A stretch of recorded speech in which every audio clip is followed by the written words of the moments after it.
Chapter 2397. The little fellow was so small that she felt soft in her arms. She opened her little hands and looked as if she wanted to get close to her. Irina was forcefully pulled out of her grief, and she was at a loss for what to do. She had almost never taken care of a child before. Amy was taken away not long after she was born, and when they met again, she was already an obedient and sensible baby. She did not have the slightest bit of experience in dealing with such an immature little fellow who did not know how to speak and wanted to get close to her just by being close to her. The little fellow, who had opened his little hands, did not get a response from Irina. His little mouth immediately pouted, and he looked a little aggrieved. There were even tears glistening in his watery eyes as if he would cry at any moment. Don't cry." Irina hurriedly shook her head and hugged her tightly. She reached out and gently patted the little girl's head. She often saw Meg patting Amy and Xiao Guai's heads. The little ones seemed to like being patted on the head. The little girl rubbed her soft chest and then enjoyed Irina's touch. She smiled comfortably. It was the taste of warmth. Irina looked at the little girl who had suddenly become obedient, and her heart softened. She felt a sense of accomplishment, but she still couldn't help but look at Meg. He should be able to take good care of her, right? Meg came to the viewing platform and looked at the little girl in Irina's arms. He asked in a low voice, "What should we do with this child?"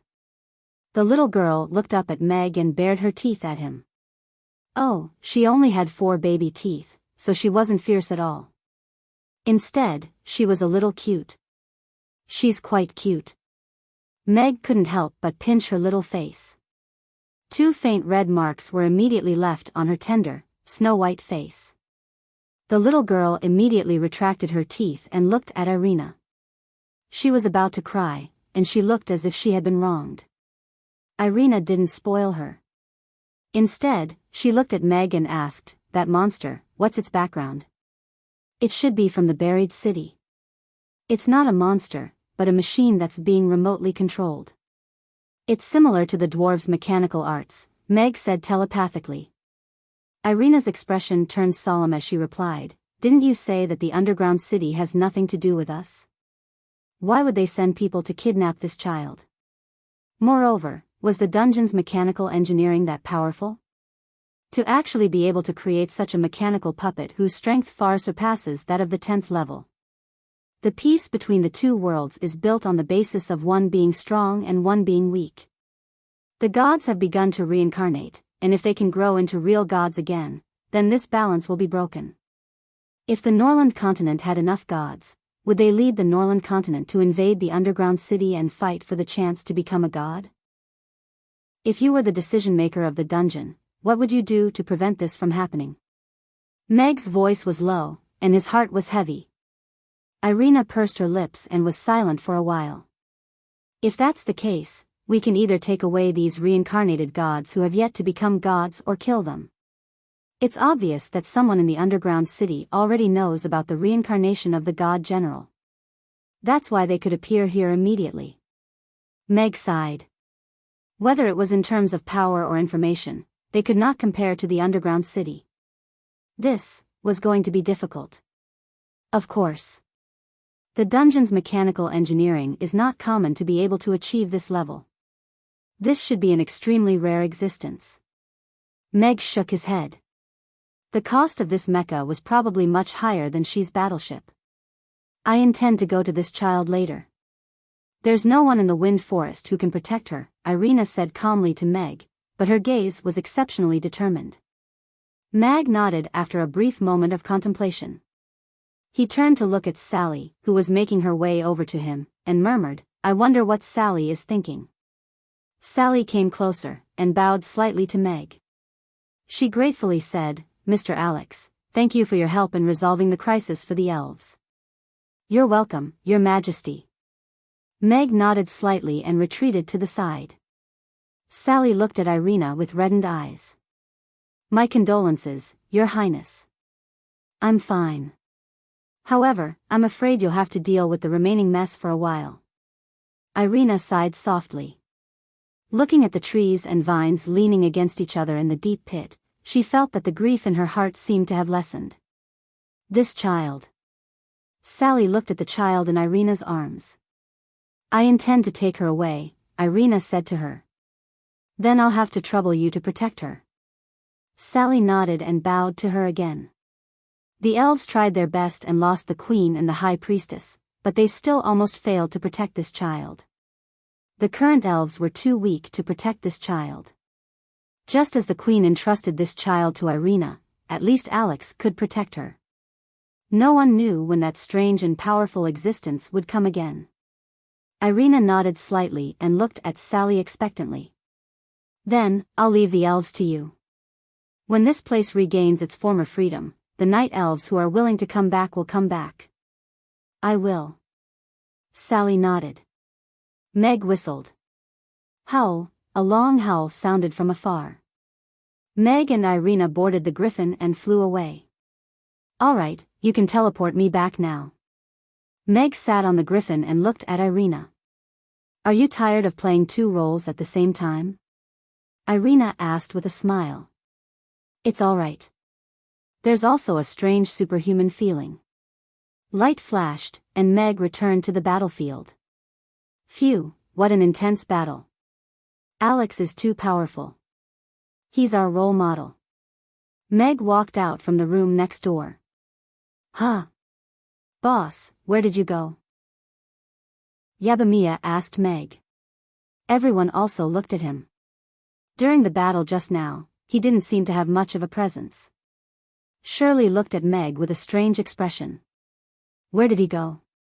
He was the man who attacked the monster. I was watching the battle next door. The view there is wider. You were too engrossed, so I didn't call you. Meg found an excuse and said, I think we should go back. The elves are in trouble, and will only cause trouble for Sally if we stay here. Since we have nothing to do today, why don't we stay here and help? I saw many people injured, and there are many things that need to be rebuilt and cleaned up, Yabamiya suggested. I agree, Elizabeth said. Me too. Amy raised her hand. Everyone agreed with this suggestion. In that case, let's get moving. Meg nodded and didn't insist on leaving. Chapter 2398.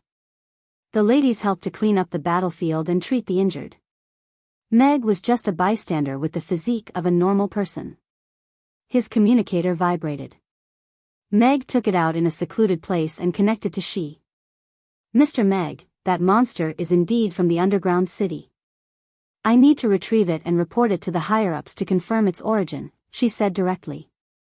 Miss She, according to the rules of the Norland continent, I killed this monster. As a trophy, it belongs to me now. Meg smiled. Of course, I can give you the monster's core to report back to the higher-ups. In exchange, you have to give me a new core. She was silent for a while before saying, Mr. Meg, you're indeed a businessman. I helped you take care of a border crosser that was close to the supernatural level and prevented the elven massacre from attracting attention and investigation. Shouldn't you pay me some compensation? Meg asked again. The observer's duty doesn't include arresting border crossers. I only need to report this to the higher-ups, and the law enforcement team will take care of it. Everything else has nothing to do with me, she said calmly. Then you're really dutiful. Meg's intention to extort a sum of money fell through. You want a new core? Are you trying to reassemble this mecha? With the Norland continent's mechanical standards, you can't restart it even if you get a new core. You don't have to worry about that. I can just set it up as a cannon stand in front of my house. It'll still look majestic. According to the rules, I need to bring it back to the underground city to destroy it. Mr. Meg, please hand it over to me. She's voice became more forceful.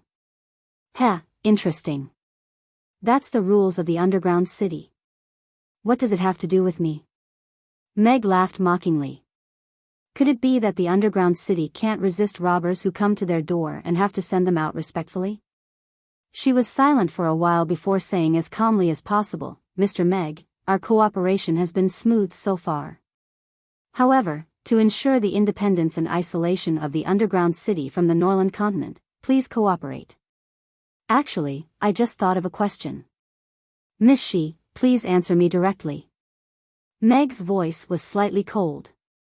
Your underground city has always emphasized its superiority and absolute secrecy to the Norland continent. There are no records of the existence of underground cities on the Norland continent. Even the ancient tribes don't have any word of it. However, in the long history of the world, someone like today shouldn't be the first, nor will it be the last. That's why you set up a special law enforcement team to capture those who cross the boundary and erase all traces of your existence. What's laughable is that the residents of the Norland continent don't even have the right to know about the existence of your underground city, yet you can travel between the two realms as you please and humiliate them with the title of observer. They could even erase their memories at will, or even kill them. Then what was the Norland continent? Pigsty. What are we? Are you raising pigs in a pigsty? In the command room of the battleship dozens of kilometers away, She's mouth was slightly agape. There was a trace of fear in his confused expression. Observer was a very special position. She had the position of colonel in the army, but the observer's resume would not appear in her personal information. It was classified as a top secret. After 3 months of training, she came to the Norland continent, completed her observation mission according to the work manual, and reported it regularly. She had never felt that there was anything wrong with it. It was just part of her job to fulfill her duty and complete the mission. However, after thinking about the question Meg just asked, she shuddered. In the work manual, hiding the existence of the underground city was a top secret. To do so, they could do anything to the Norland continent, including erasing it. It was not rare for people to cross the boundary. The law enforcement team would arrest hundreds of people every year. Some of them were rich ladies like Vicky. Their identities were enough for them to know about the existence of the Norland continent. Driven by curiosity, they used their identities to sneak into the Norland continent. Some of them were desperados who tried to enter the Norland continent to avoid being hunted down. The Norland continent was a place not under the control of the underground city. As for whether there were powerful people who used their identities to enter the Norland continent and bully people, she was not sure. If Vicky could do it herself, there should be many people in the underground city who could do it. A certain class in the underground city could enter and leave the Norland continent at will. They could erase their memories at will, but the natives of the Norland continent did not even have the right to know about their existence. What was this? Thinking about it, she felt a chill run down her spine. Her steel-like willpower that was honed in the army was wavering. She had been in the Norland continent for more than 3 months. To her, this world was no longer just a description in the records, nor was it a string of numbers. There were also diverse races in this world. They had their own writing, language, and civilization. Different races had disputes, but they also worked hard for peace. They also had the courage to unite and fight against the old dominators. This was a group of beings who had the same intelligence as the residents of the underground city. Although there was an obvious gap in technology and top-notch combat power, that was it. She did not know how to answer Meg's question. Or rather, she had seen the answer, but it was not the answer she wanted. I can't answer. She tried to make her voice sound calmer. Then please tell them that the Norland continent is actually very cruel. For monsters of this standard, kill them one by one. If they have the guts, go ahead. Meg grinned and hung up the phone. I've lost my composure, I've lost my composure. I'm still not calm enough. Mag sighed in his heart. This monster who came to snatch the divine baby today had touched Meg's bottom line. It did not feel good to be looked down upon and controlled by others. However, this was the situation when the Norland continent faced the underground city. That day in the far north, She's battleship could kill hundreds of thousands of undead soldiers on the battlefield, but the various races of the Norland continent had to fight to the end with their flesh and blood. The underground city might have many fleets of battleships of her level, or they might have battleships of a higher level with stronger firepower. If the Norland continent and the underground city were to fight now, not only would they lose their top-notch combat power, but they would also not be able to use their human wave tactics. After all, it was just a mecha that could be controlled remotely, and it almost wiped out the elves' top-notch combat power. Technology is the #1 productivity, Meg mumbled, and asked in his heart, System, can you give me a technology tree? Host, don't you realize that the history of the Norland continent is broken? But the underground city has existed for tens of thousands of years. Chapter 2399. The system's words made Meg fall silent for a long time. In tens of thousands of years, the underground city had developed powerful technology, and had the power and capital to look down on the Norland continent. Meanwhile, some races on the Norland continent were still slash-and-burn farming, relying on hunting to survive. The Norland continent's widely circulated chronicles were not long, spanning less than 10,000 years. Most of the time it recorded the wars between the various races. However, it was completely blank before 10,000 years. However, Meg had collected many ancient books, and some of them were carved on jade stones that spanned more than 10,000 years. 10,000 years ago, the Norland continent also had a civilization, and it was even more advanced than the Norland continent of today. Then, this civilization disappeared as if it had been erased by someone. The various races on the Norland continent went back to the most primitive reproduction, strengthening, and war. It was like the beginning of a cycle. Meg was also puzzled as to why this happened for a period of time. Later on, he attributed it to the fact that when a civilization reached a certain level, it would start from scratch. Such a high-level civilization that existed and disappeared without leaving behind any records was not the only case on Earth. There were the Mayan civilization, the Three-Star Mound, ancient Egypt, and so on. Therefore, Meg did not find it strange that something like this happened on the Norland continent.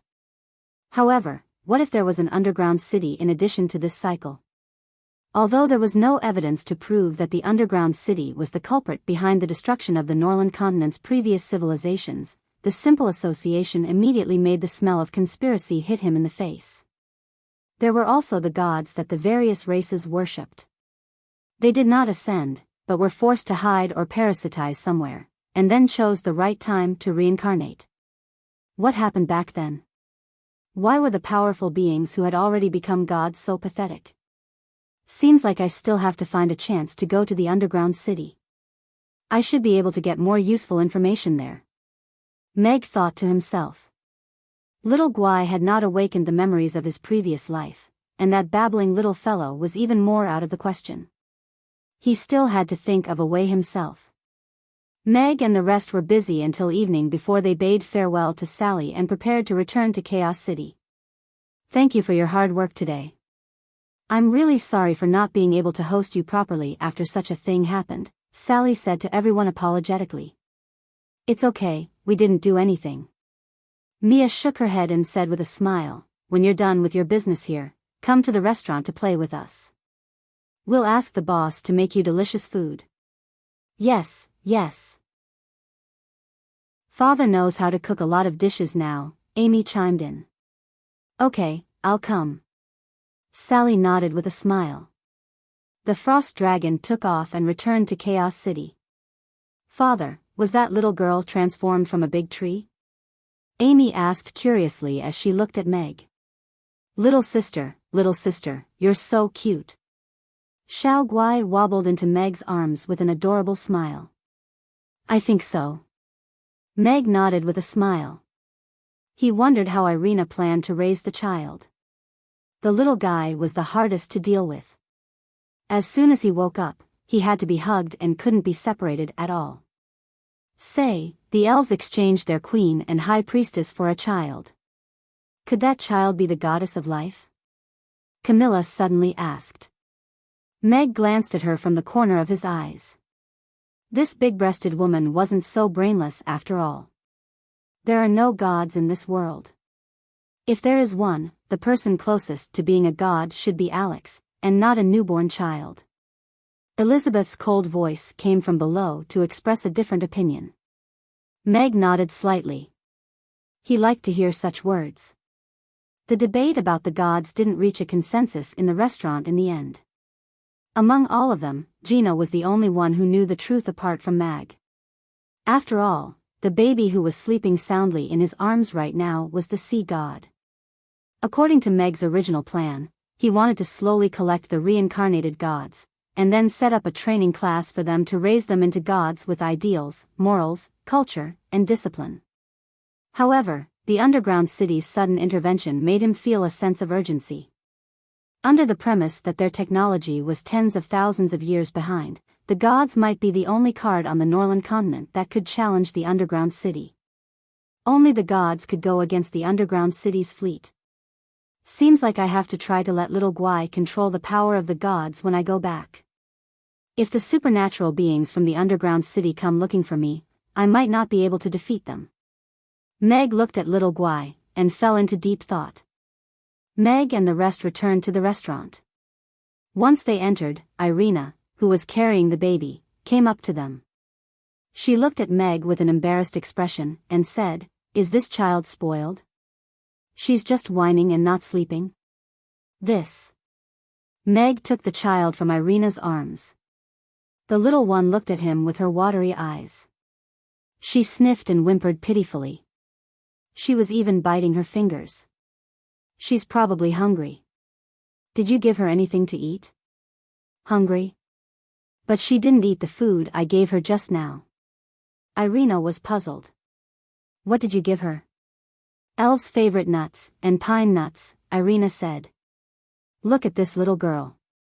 She doesn't even have teeth yet. How can she bite nuts?" Meg rolled his eyes. The queen was really magnanimous to entrust this child to Irina. "Really? I remember I grew up eating nuts." Irina frowned and pondered. "I'll go get the goat's milk." Gina walked quickly to the kitchen. Little girl. She's so cute." Amy came forward and carried a stool herself. She climbed onto the stool and looked at the little one in Meg's arms with a smile. "I miss little sister Kang too." Little Guai, who had just woken up, hugged Meg's thigh and climbed onto it. "She's so cute up close. She looks a little like Amy. She's so cute. She has big, watery eyes. I feel like she'll cry for a long time if I pinch her." The girls also gathered around. Their eyes lit up when they saw the little one in Meg's arms. The little one wasn't shy with strangers. She blinked her big eyes and looked at everyone. However, her gaze often drifted to Irina, as if she was afraid that she would leave. "Princess, are you all right?" Phyllis came to Irina and looked at Irina worriedly. She couldn't hide the sadness in her eyes. Her Majesty the Queen had passed away. The princess must be very sad. "Don't worry about Bean Sprout. I'm fine." Irina shook her head with a smile. She reached out and flicked Phyllis's forehead. "Listen, crunch crunch." "Ugh." Phyllis covered her forehead with tears in her eyes. Crunch, crunch, crunch. But her forehead was crunchy. However, it seemed like the princess had recovered. End of chapter. Chapter 2400. Gina brought the goat milk over. The little girl held the milk bottle and sucked on the pacifier. She was obviously really hungry. Irina stood at the side and watched for a while. She asked, "Just some goat milk is enough?" "Yes, that's the case for now. But she has to be fed once every few hours. She can't be fed according to our 3 meals a day." Meg nodded. "So troublesome." Irina frowned. Her gaze landed on Phyllis. "Bean Sprout, you will be in charge of feeding her from now on." "Me?" Phyllis was stunned. Then, an eager expression appeared on her face. "Okay. I will definitely take good care of her." She had learned a lot about taking care of children in order to take care of the little mistress. Unfortunately, she hadn't seen the little mistress until now. She had no place to put her knowledge to use. Now that the princess handed this little cutie to her, it meant that she had great trust in her. It was also a test for her. She had to complete it well. Then you should get used to carrying the child first. Meg passed the little girl to Phyllis. Wait. Wait a minute. Phyllis raised her hands and stretched them out stiffly. She had already started to tremble before she could take the child. Don't be afraid. Children are all very cute. But you have to be gentle. Gina walked forward with a smile and taught Phyllis how to carry the 3-month-old child gently. The girl stared at it seriously and studied it secretly. Gina is so professional. Yeah. We are all girls. Why is she acting as if she has already given birth to 3 children? Why should I learn how to carry a child when I don't even have a boyfriend? There's no problem in learning about this in advance. From practice, it doesn't have to be a man to have a child. Have you named the child? Meg looked at Irina and asked. Not yet. Irina shook her head. She looked at the little girl who was drinking milk seriously. She thought for a while and said, she doesn't know how to speak. She just likes to babble. Why don't we call her Yai? Mai? Meg repeated her name softly and nodded. Sounds pretty good. Little sister Yai, quickly grow some teeth. Once you grow some teeth, let's eat roast goose together, Amy said softly. Roast goose, roast goose, roast goose. Little Guai was in Gina's arms. She scanned the restaurant as if she was looking for something. Ugly Duckling immediately retracted its tail and hid behind the counter, trembling uncontrollably. Family status -1. Malice from world +3. Ding dong. Young master, please take note. New mission, teach my how to speak. Language was a bridge of communication. Learning how to speak in a new environment would be a very important step in her life. Time limit, 30 days. Mission reward, based on Mai's language ability after 30 days. The more languages you master, the more generous the rewards will be. The system's voice rang out in Amy's mind. Amy blinked and accepted the system mission. She felt that it was very simple. But system, what if little sister Yai is a little stupid and still can't speak after a month? Amy voiced her concern in her mind.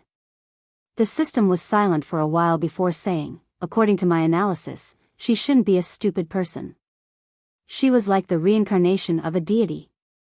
If its host was her, then wouldn't it be a story of becoming a deity from scratch? How could such an existence be described as a stupid person? But, why would such a powerful person with a terrifying background always appear around its host?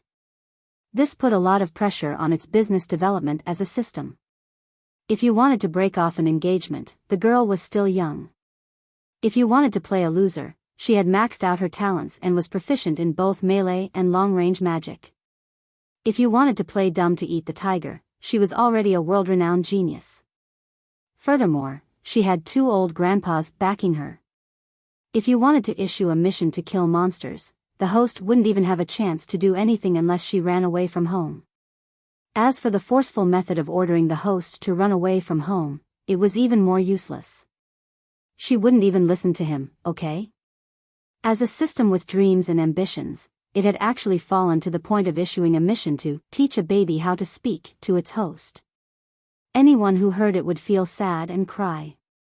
During this period of time, if it wasn't for the system's senior constantly comforting and guiding it, it might have already become autistic. Everyone circled around Yai while Meg went into the kitchen to make dinner. Oh right, where's the boss's wife? I haven't seen her today. Yabamiya asked curiously. Yeah, she told us to go watch the coronation ceremony, but she didn't go herself. Camilla also looked at Meg. Oh, she was delayed by something. She'll be out for a few days before coming back. Meg was quite calm. This was a script he had prepared beforehand. Oh right, I heard that your wife came back. I'm not causing you any trouble by coming here to freeload, right? Irina looked at Meg with a smile. Meg glanced at her.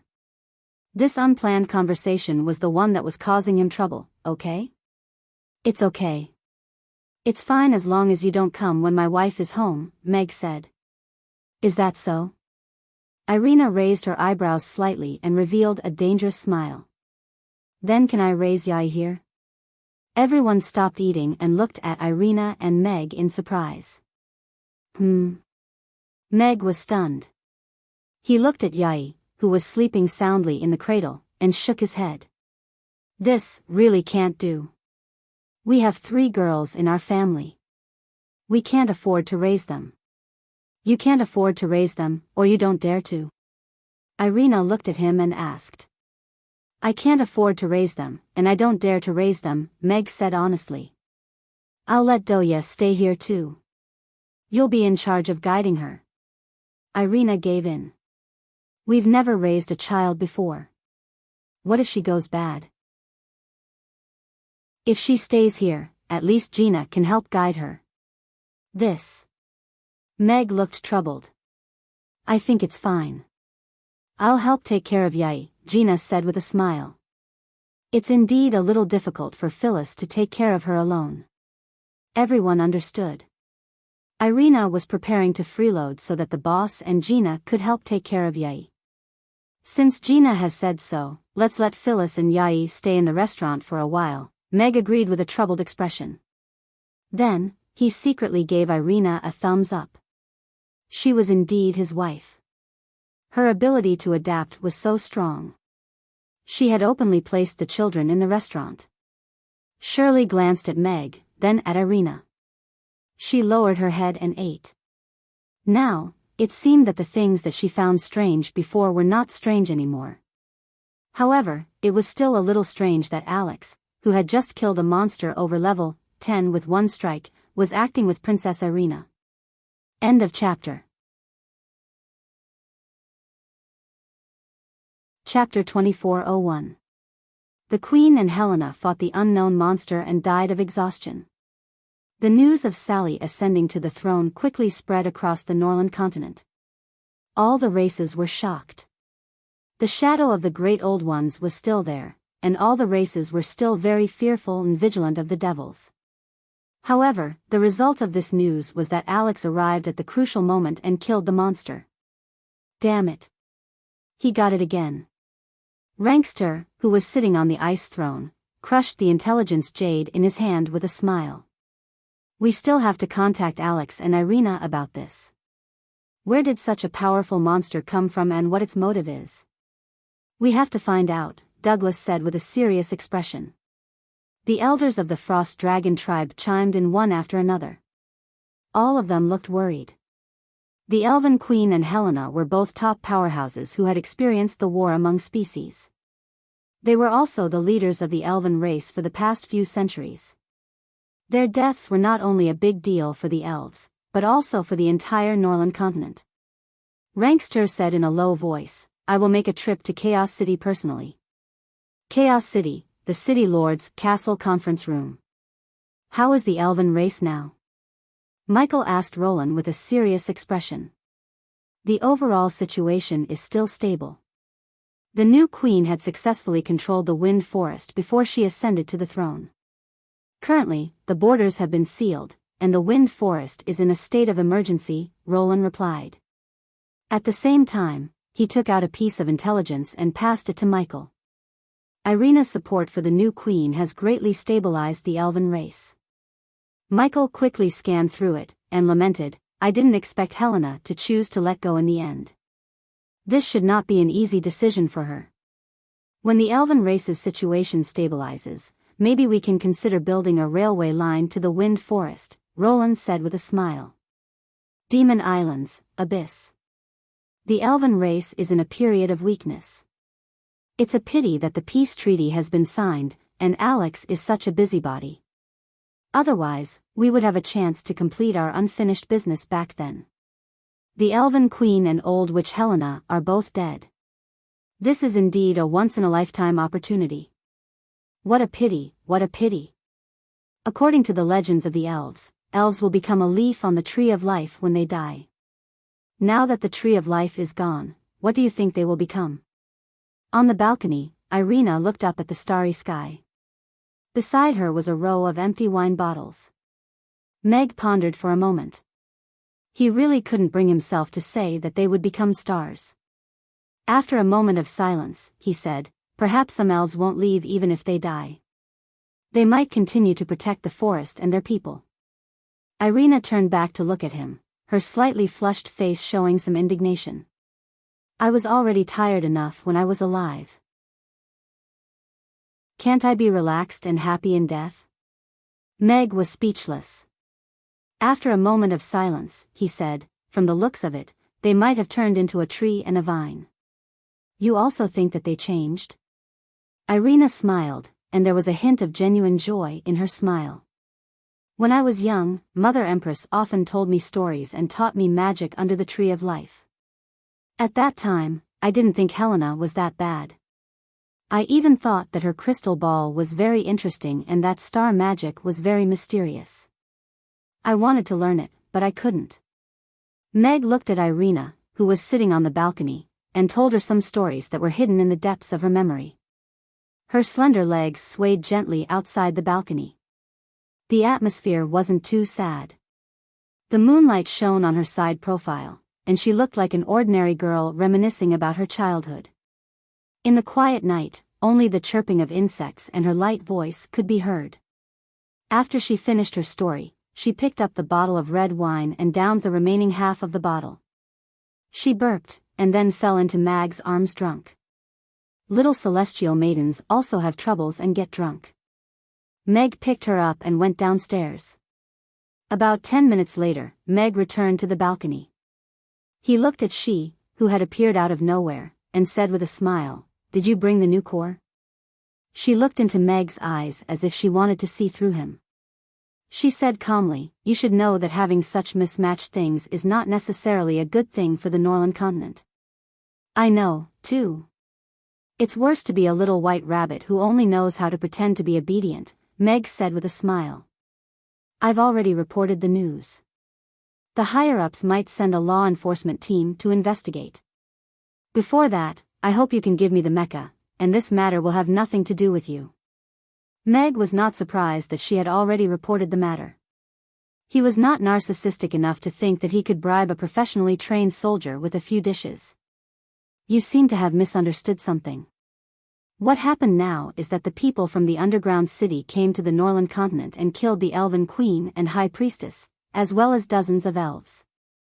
If you can't guarantee that this kind of thing will not happen again, then the underground city is a ticking time bomb to the Norland continent. Every race on the Norland continent has the right to know about your existence and take necessary precautions," Meg said seriously as he looked at her. She looked at him silently and shook her head. "I can't promise you this." "Then let someone who can talk to you come," Meg said frankly. "And this, you can take it."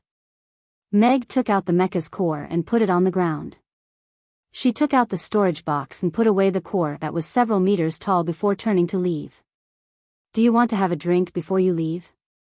Meg's voice came from behind her. She's footsteps paused for a moment before she continued walking. "Looks like the braised pork in the pot downstairs can only be eaten by one person," Meg said leisurely. She turned around and looked at him. "You know I can't get her drunk. Only bad men want to get women drunk. I have a wife and children. I don't do this kind of thing." Meg waved his hand. Yellow tile stove, red charcoal, red braised pork in a clay pot, 2 cold dishes, a big jug of beer, and 2 people sitting opposite each other. Meg looked at she who was eating the braised pork heartily and finishing a bowl of rice in a short time. He smiled and said, "Have you never eaten such delicious meat in the underground city?" She put down the bowl gracefully and looked at Meg. The underground city also has rich and unique delicacies. When a person starts to answer questions that are not related to the question, it usually means that he is right, Meg said with a smile. She scooped another bowl of rice for herself and continued to eat. She did not intend to answer Meg's question. "I say, did you already plan to come to the restaurant for this meal? So you deliberately skipped dinner?"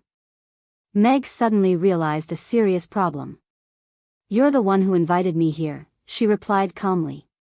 Why are people so self-righteous when they are free these days? Meg shook his head and sighed. End of chapter. Chapter 2402. Mag had always agreed with the saying that those who received benefits should not be forgiven.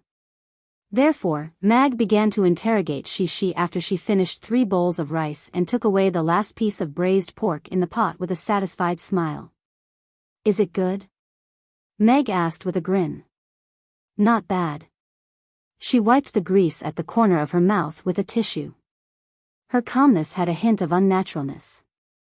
This pot of braised pork and 3 bowls of rice in exchange for 3 questions. Isn't that too much? Meg continued with a smile. Shi's expression froze.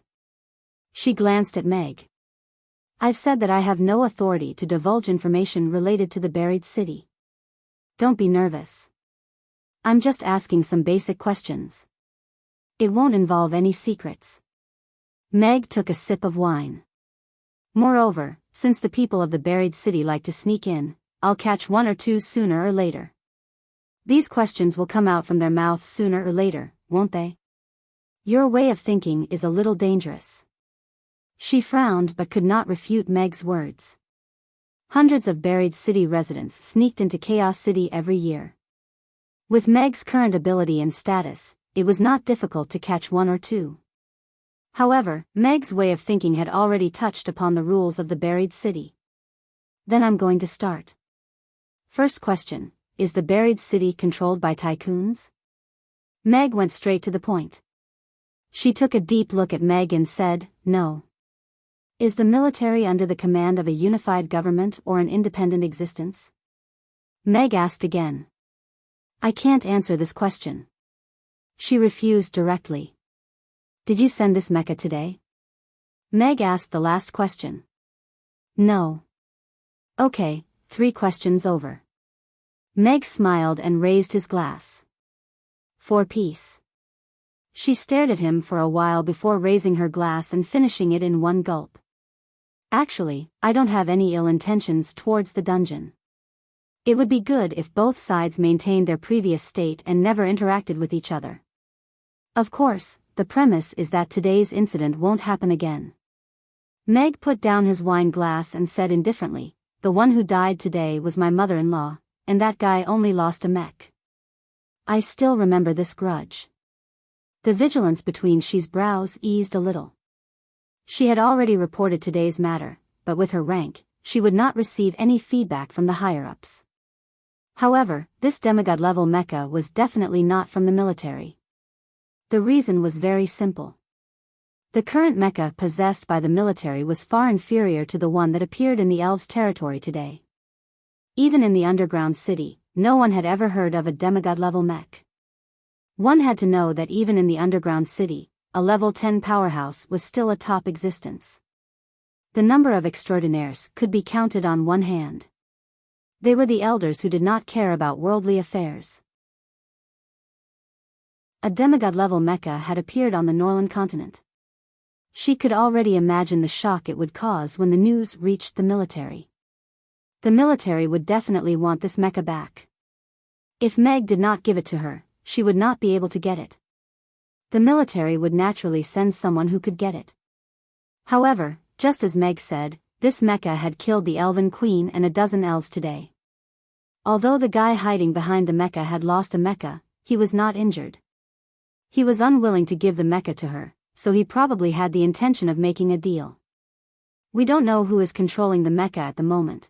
But if you don't want to give it to me, someone else will come and get it, she said. Then let him bring what I want in exchange.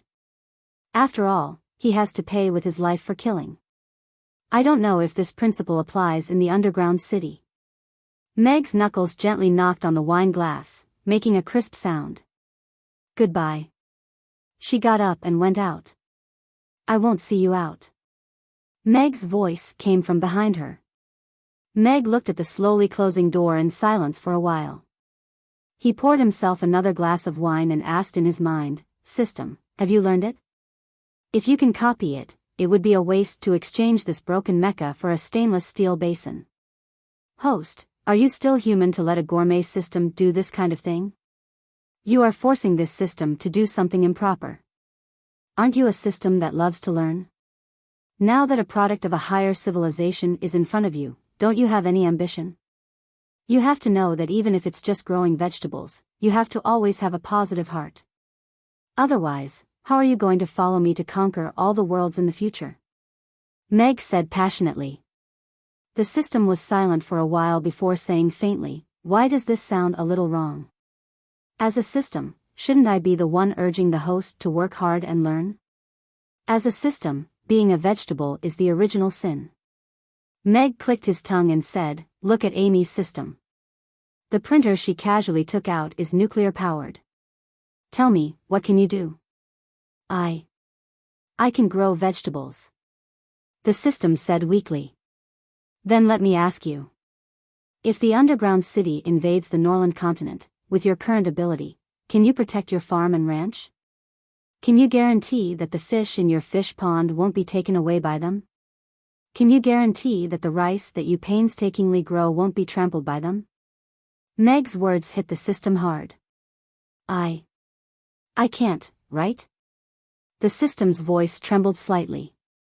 Now, I'm giving you a new mission. Disassemble and understand this mecha within 3 days, find a replacement replication method within 7 days, and replicate the first prototype within a month.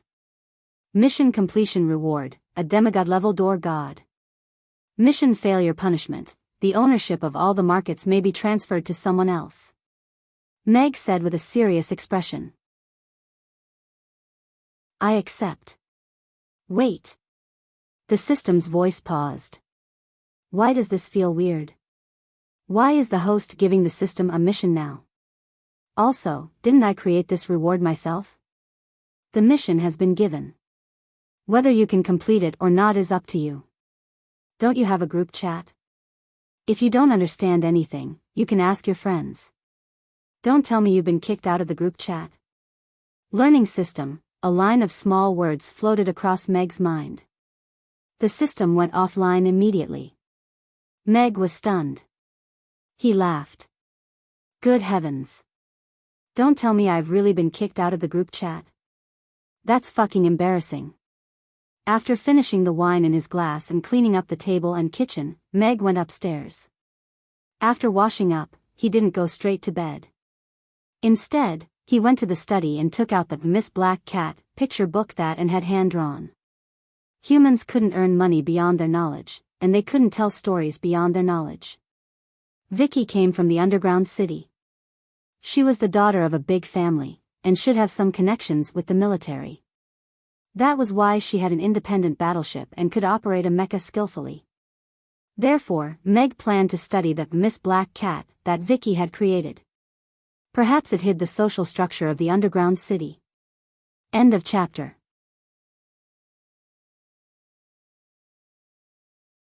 Chapter 2403. After a sleepless night, Meg rubbed his tired eyes and looked at the various relationship charts and social system inferences on the small blackboard at the side. A smile appeared on his lips. Miss Black Cat was a typical inspirational story of a woman breaking free from the shackles of society and family, and charging towards freedom. Men were superior to women, arranged marriages, and a setback in her career. Of course, this kind of story was not considered novel on Earth, but it was very novel and groundbreaking in the Norland continent. Therefore, the opera and picture book were a huge success.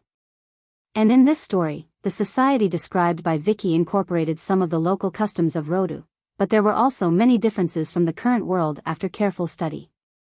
In Miss Black Cat, one could clearly feel the strong power of the family. Although it was blurred out as nobles, Meg could see the kind of high and mighty looking down between the lines. It was more like a black hand hiding behind the power, such as a certain country's tycoon. Vicky's family's power and influence could also be seen. She was indeed a rich young lady. This lady is much more simple-minded than she. Should I take the time to go to Rodu again? Meg stroked his chin and pondered. She had received professional training. Even with delicious food, there was no way to get much useful information from her. But Vicky was different. Although this lady was smart, she was not as rigid as she. Moreover, there might be another personality in her head. Although they had not officially come into contact, it might be a breakthrough. The military's power was not described in Miss Black Cat, so it was difficult for Meg to deduce whether the tycoons had control over the military. There should be many people who did not sleep well last night, right?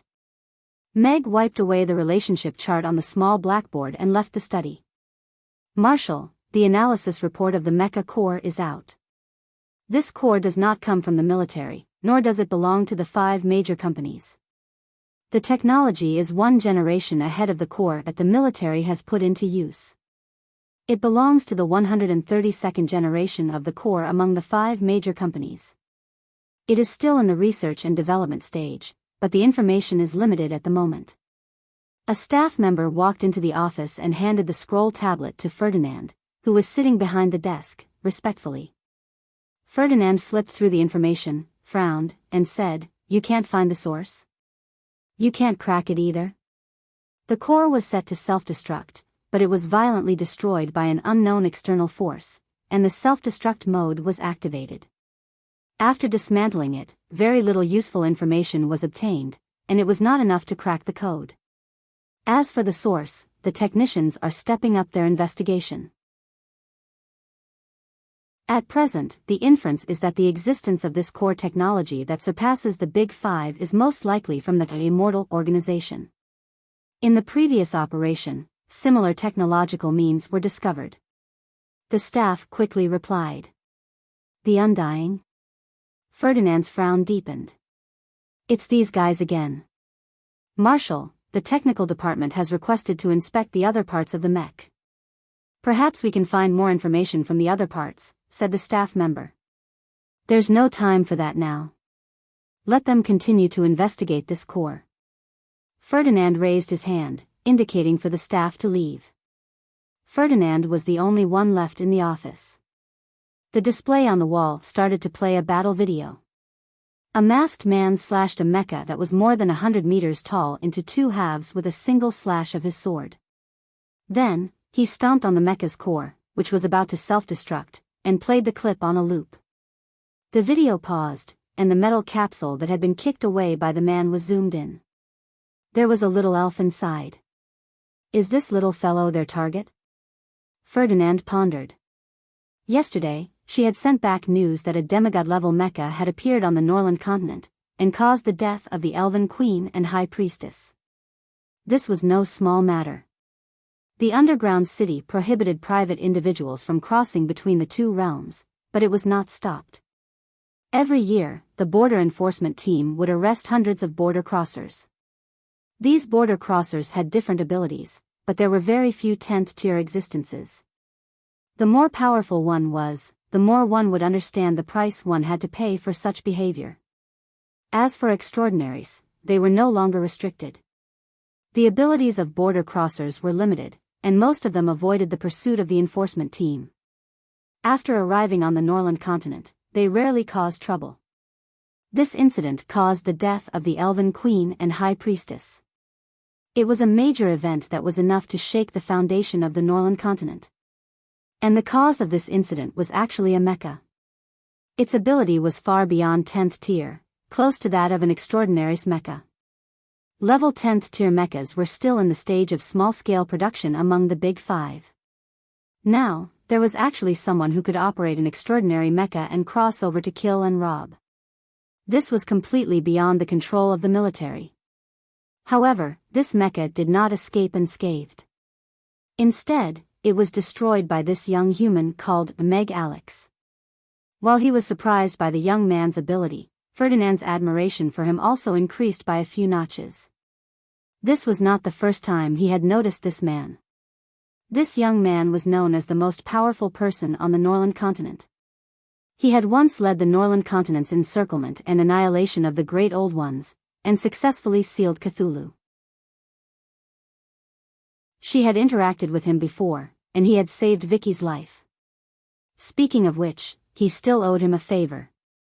He should be one of the few people on the Norland continent who knew about the existence of the underground city. Moreover, he had detained that mecha and made his own request. Interesting. Seems like I should also take some time to make a trip to the Norland continent.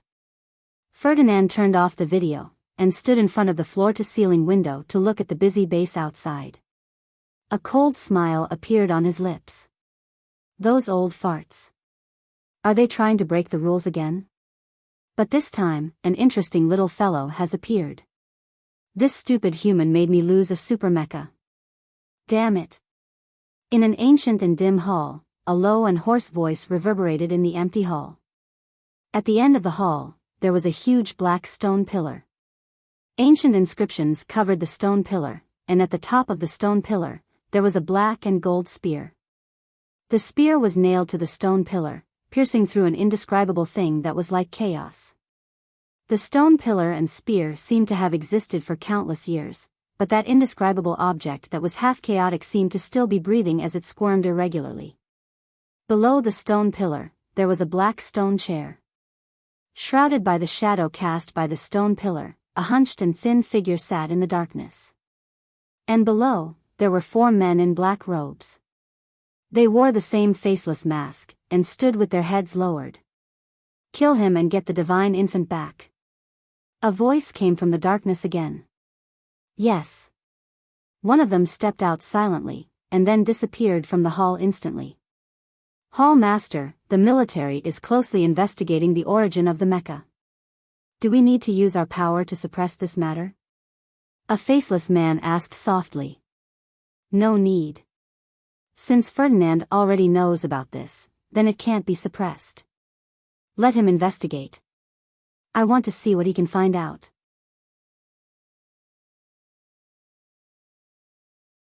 Chapter 2404. This morning, the first customer the restaurant welcomed was Michael. Meg had just come downstairs when the bell rang. The city lord is here so early. The restaurant isn't open yet. Meg opened the door with a smile. You should know why I'm here to disturb Mr. Mac so early. Michael also smiled at Meg. Aren't you going to invite me in? Please come in. Meg stepped aside and closed the door after Michael entered. I'm sure Mr. Mac has heard about what happened to the elves. What do you think? Michael went straight to the point and asked Meg. Meg knew that Michael had already guessed his identity, but he was a smart person. If he didn't point it out, everyone would continue to act. I don't have a clue yet, but it shouldn't have anything to do with the great old ones, Meg said. He wasn't going to tell a third party about the underground city for the time being. After all, they hadn't completely fallen out yet. Meg was still waiting for the attitude of the person behind she. There couldn't be only one voice in a world. They painstakingly isolated the 2 worlds from each other, completely hid the underground city, and captured people who crossed the border. This meant that their ruler probably didn't want the 2 worlds to collide and interact. The death of the Elven Queen and Helena is a huge shock to all the races, but we know nothing about our opponent. Michael looked at Meg. If it's not the great old ones, then who has such powerful abilities? There might be some powerful existences that we don't know about on the Norland continent, such as the sealed great old ones or the hidden powerhouses, Meg said frankly. Of course, those who can be killed don't deserve to be called the great old ones. Michael's eyelids twitched. He was a little worried about the fate of the races on the Norland continent. However, Meg made it sound so easy. Although that monster was killed by him with a single slash, its terrifying power of fighting the elven powerhouses alone, and even causing the queen and the high priest to die of exhaustion still made all the other races wary. Meg's strength had already exceeded the range of level 10, and should be included in the legendary god realm. However, there was no such expert among the various races.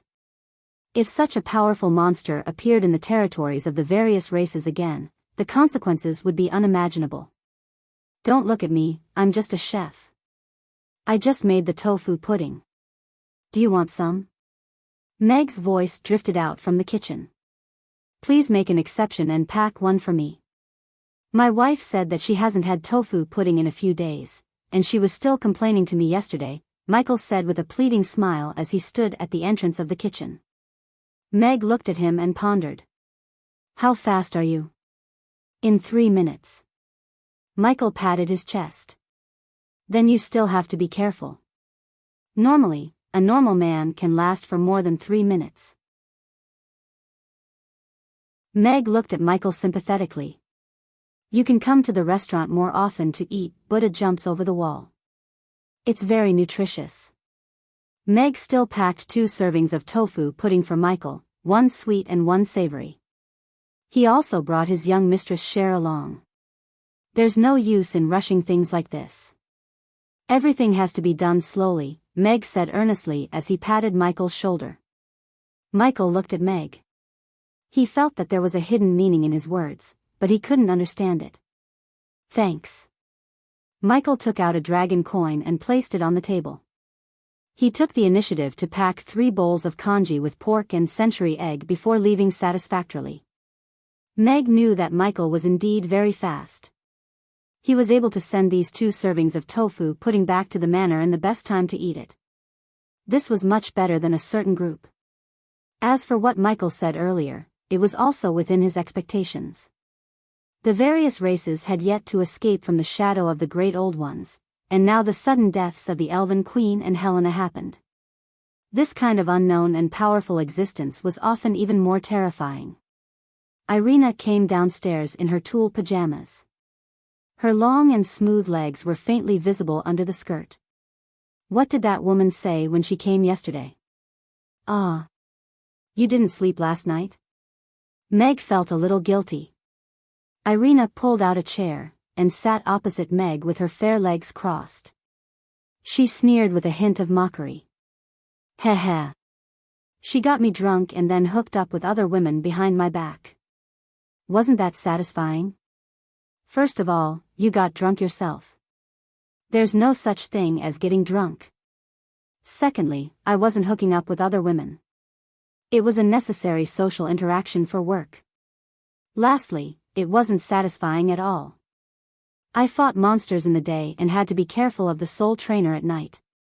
I had to prepare a table full of dishes to entertain clients in the middle of the night. After sending the clients away, I had to clean up the table.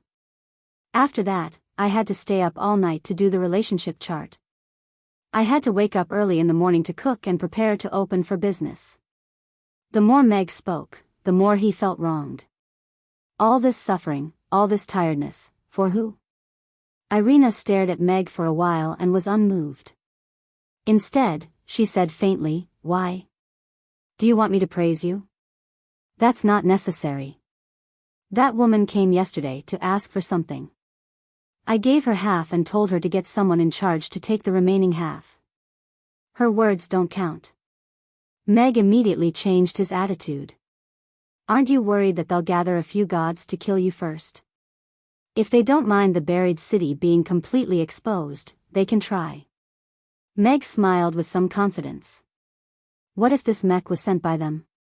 We can only take a gamble now. The buried city isn't a monolithic block, and the power behind she just happens to be at odds with the power behind this mech monster. Meg said casually, if we win the gamble, we might have another friend. If we lose, we can only fight with our lives on the line. How confident are you? 80%. If the power behind she is the mech operator, she wouldn't have come last night. The normal scenario would be 2 extraordinaires descending from the sky and completely destroying Mamis. Irina fell into deep thought. With her intelligent mind, she quickly figured out the reason behind it. So, you took a gamble with us last night? I borrowed that trident from Lil Guai and placed it on the roof. It can more or less avoid lightning, so it's not like we have no chance of winning, Meg said frankly. He didn't sleep last night. Other than reading, he was also somewhat vigilant. What do you want for breakfast? Meg asked with a smile. Congee with pork and century egg and tofu pudding, Irina said without hesitation. Sob sob sob, a baby's cry came from upstairs. Meg and Irina looked at each other and fell into silence. You have experience. You go, Irina said. You brought it back. Shouldn't you go? Meg tried to shirk the responsibility. Little Yai, be a good girl. Don't cry. Auntie will bring you downstairs to eat. Gina's gentle voice sounded at the stairs along with the sound of footsteps. End of chapter.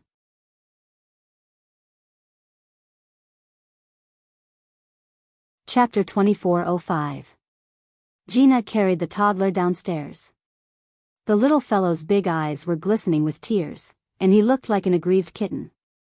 His eyes lit up when he saw Irina. He reached out his little hand and made a squeaking sound. Irina's gaze became gentler. She was about to take Mai from Gina's hands. Meg gave her a look. Irina's hand paused halfway. She patted Mai's head and smiled.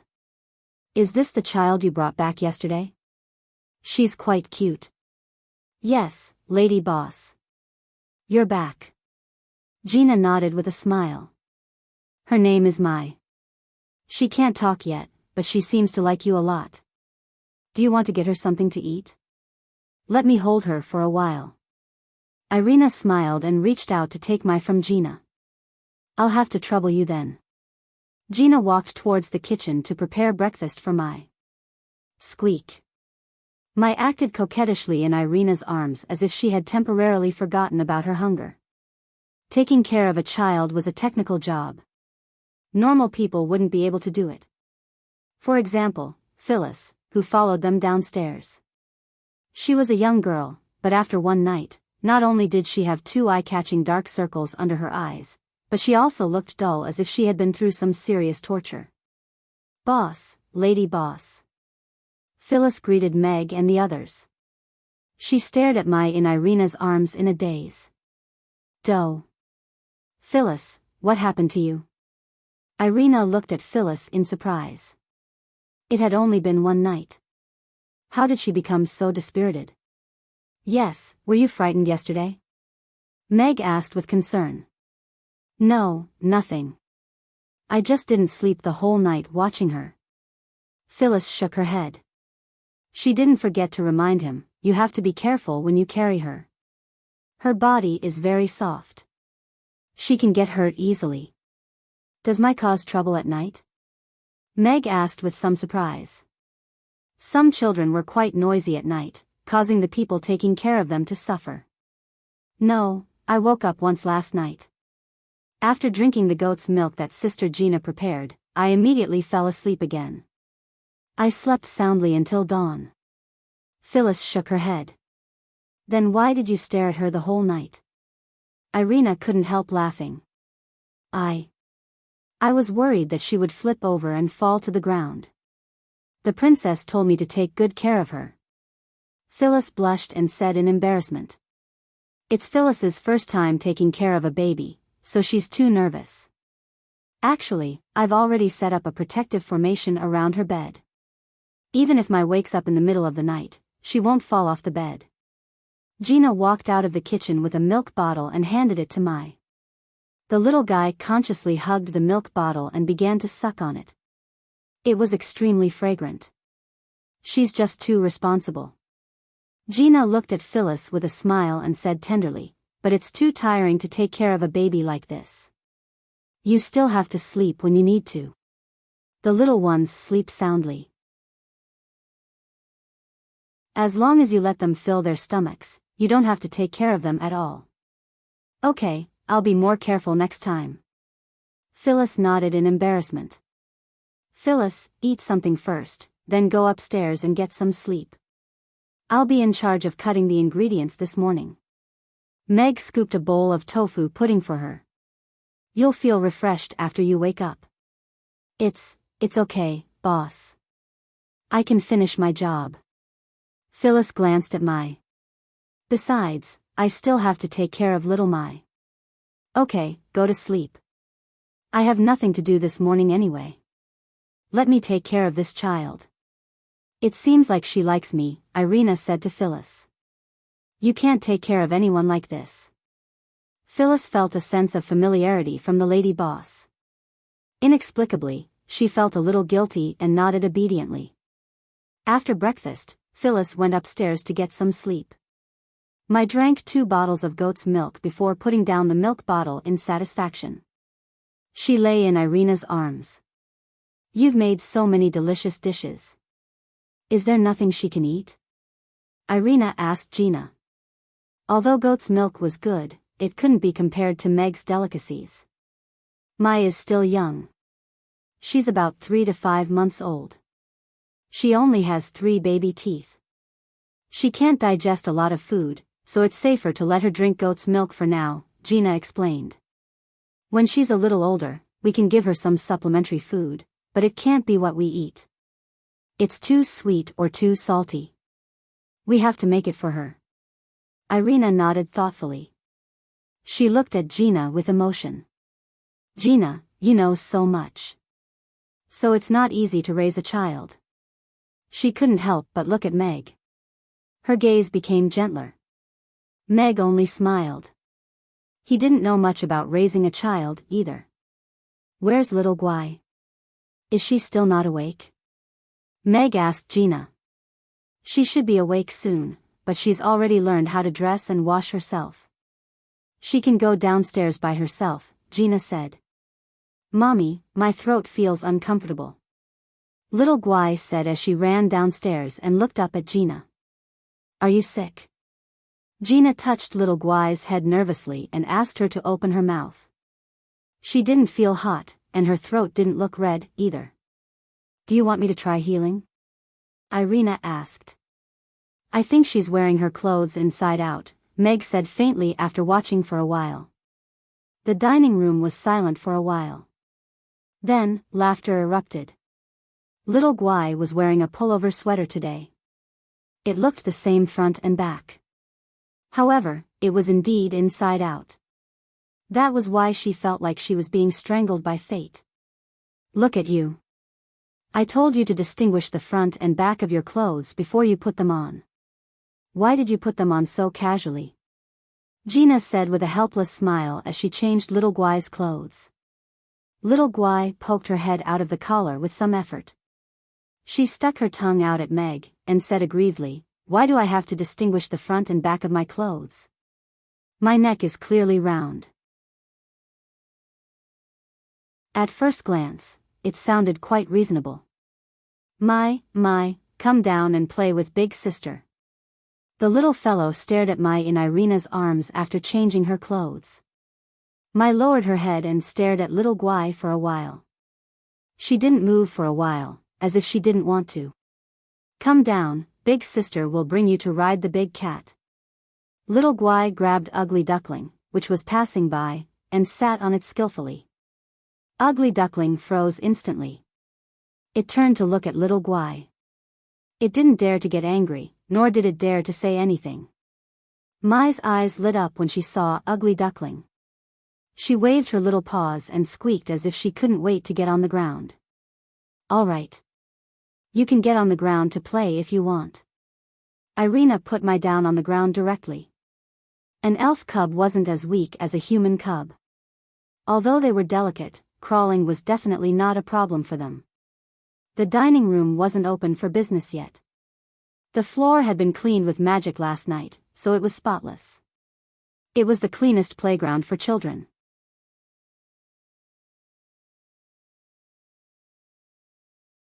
Chapter 2406. Mai was put on the ground, and was stunned for a while. Then, she stared at Ugly Duckling, and imitated it by crawling toward it on all fours. Ugly Duckling also stared at Mai, and slowly retreated, trying to control the distance between them. "Ugly Duckling, don't move," little Guai warned as she patted its head gently. Ugly Duckling immediately stopped retreating, and didn't dare to move. Mai crawled very slowly at first, and even fell twice. However, she wasn't pretentious at all. She propped herself up again, and continued to crawl forward. Gradually, she grasped the technique of crawling, and her speed also increased. Soon, she was in front of Ugly Duckling. Although Ugly Duckling wasn't a year old yet, it was still a head taller than Mai, who was lying on the ground. Mai looked up at Ugly Duckling with a cute smile on her little face. She couldn't free her hands from the ground, so she just put her face up and rubbed Ugly Duckling's chubby face gently. She giggled like a little hen. Ugly Duckling, omega omega. What's with being a little cute? You're a gentle person. Gina looked at Mai with a smile. It's in my nature. Irina also had a smile on her face. Yeah. Mai chased after Ugly Duckling and Little Guai as they crawled all over the ground. She was having a lot of fun. Wow, little Mai has already learned how to crawl? Amy rubbed her sleepy eyes as she came down from upstairs. She saw Mai grabbing a table leg and getting ready to climb up. And she even learned Little Guai's tree climbing skills. Mai heard the sound and turned to look at Amy. She immediately gave up on climbing the table leg and crawled toward Amy instead. She looked up and called intimately, "Ya." Amy bent down, picked Mai up, and kissed her cheek. "Little Mai, call me big sister." Mai stared at her with her big blue eyes, and called out, "Ya." "It's big sister, not ya," Amy corrected her. "Ya," Mai called out again. "Alright, whatever you like." Amy touched her head helplessly. After breakfast, Meg took Amy to school on his bicycle. "Father, will Mai be living with us from now on?" Amy asked from the back seat. "Yeah, some bad guys want to catch her, so we have to protect Sister Yai," Meg said with a smile. "Is he like the big monster from last time?" Amy's face showed a bit of fear. "Yes, the bad guy is very strong, so we have to be more careful." "It's okay, Amy will become even stronger. When the time comes, I'll be able to protect everyone just like Father," Amy said seriously with a straight face. Meg parked his bicycle at the entrance of Chaos School, and waved at Amy, who was bouncing around, as he said, "Then you have to study hard." The Crassus Magic Lab hadn't been moved to Hope School yet, so even though Amy was now a student of Hope School, she still came to Chaos School for lessons. "Master." Amy called out as soon as she arrived outside the magic room. The door of the magic lab slowly opened, and Crassus stood at the door with a smile. He first checked Amy from head to toe, and after making sure that she wasn't injured and that her magic power had improved a little, his smile became even brighter. "What delicious food did you bring for Master today?" "I brought rainbow fried rice and congee with pork and century egg." Amy handed him the takeout in her hand. "Good girl." Crassus took the takeout from Amy, but he wasn't in a hurry to eat. Instead, he closed the door of the magic lab, and asked with a smile, "Amy, did you go to the Elven Queen's coronation yesterday?" Yes, Big Sister Sally became the Elven Queen," Amy said with a nod. "Then did you see a scary monster?" "Yes, it was a huge spider.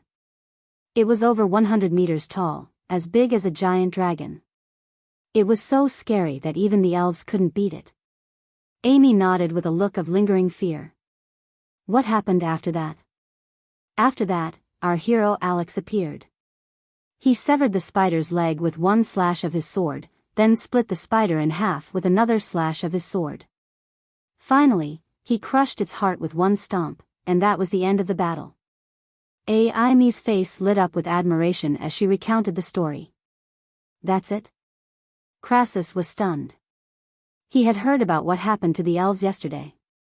He only knew that the Elven Queen and Helena died of exhaustion after the battle, and that Alex appeared on the battlefield and killed the monster.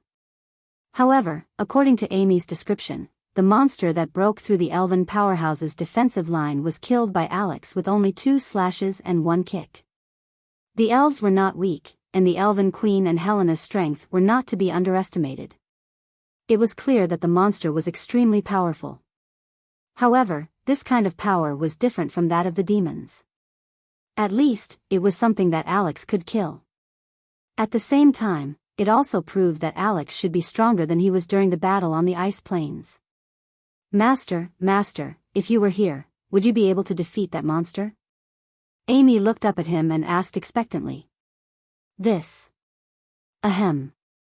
Of course, Master would be able to defeat it." Crassus's expression was slightly unnatural, but he still patted his chest and said, For a monster like this, Master only needs to use a fireball and a stick to finish it off. He could lose in anything, but he could not lose face in front of his precious disciple. Really? Amy looked a little doubtful. Of course, if there's a chance next time, Master will show you how powerful I am. Crassus patted his chest and said.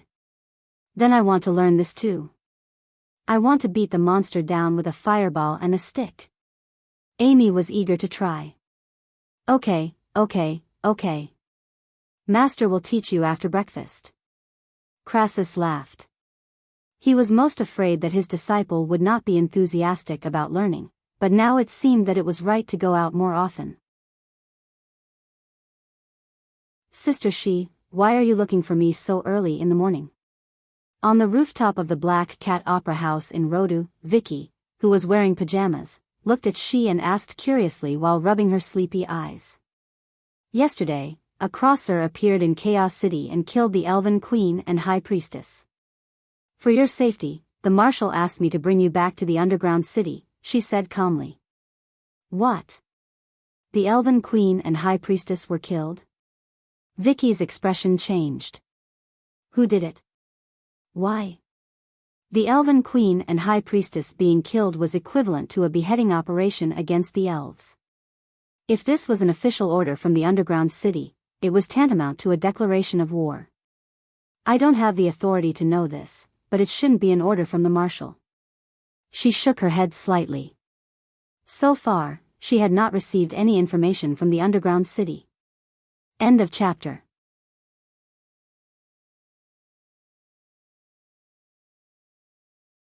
Chapter 2407.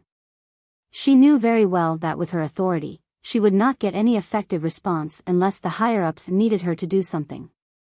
What about the person who crossed the border? Was he caught by the law enforcement team? Vicky asked again. However, she thought about it and shook her head. A person who could kill the Elven Queen and the High Priestess should be close to the Transcendence level. Even if the law enforcement team arrived in time, they might not be able to stop him. The existence of the Transcendence level was also a rare powerhouse in the underground city. Vicky knew most of them. She could not imagine who it was that suddenly crossed the border and killed the Elven Queen.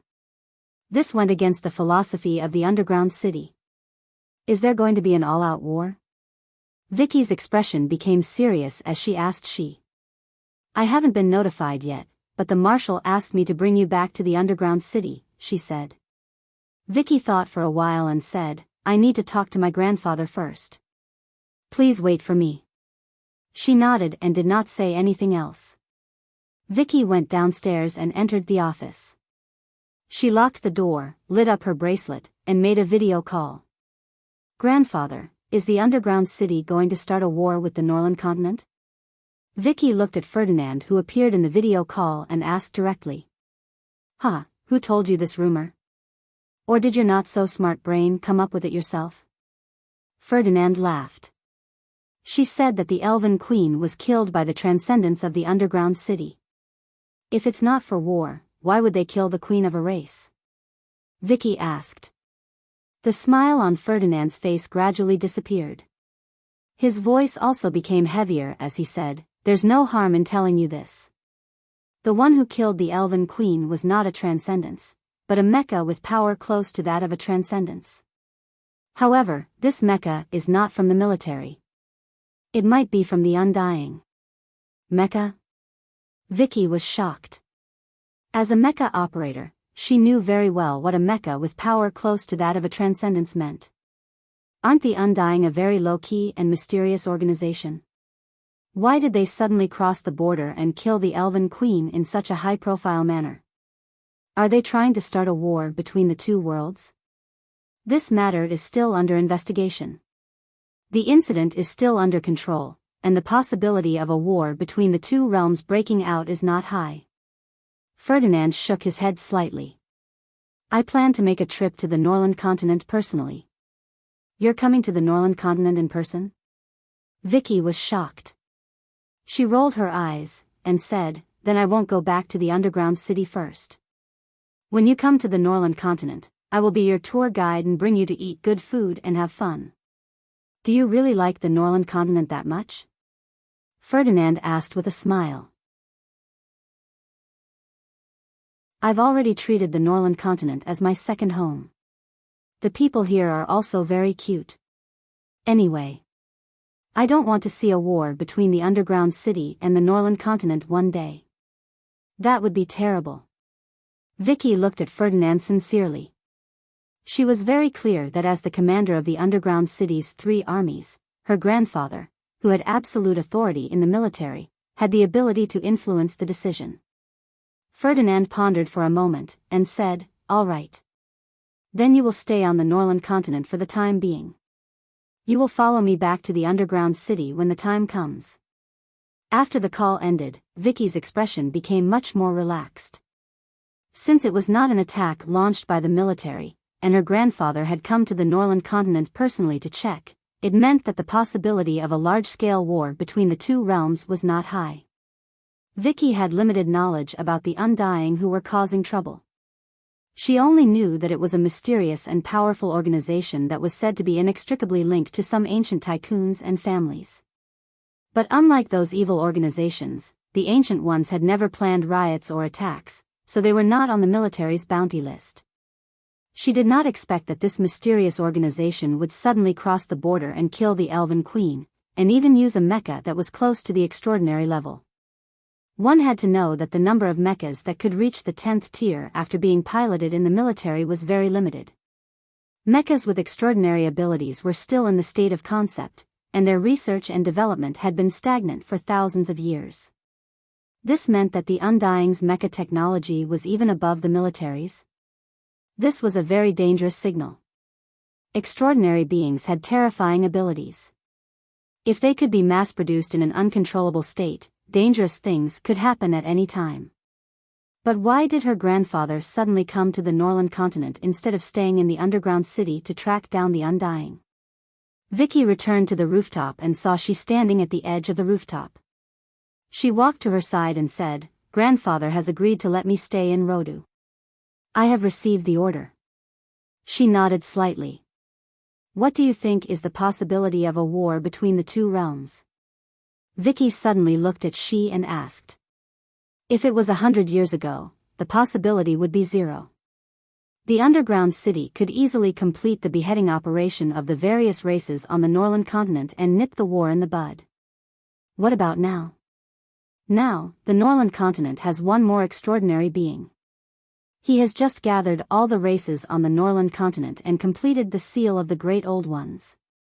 He has extremely high prestige and personal charisma, and he knows and is on guard against our underground city. She's expression was a little complicated. The Elven Queen's death is enough for him to prepare for a war between the 2 realms. Alex?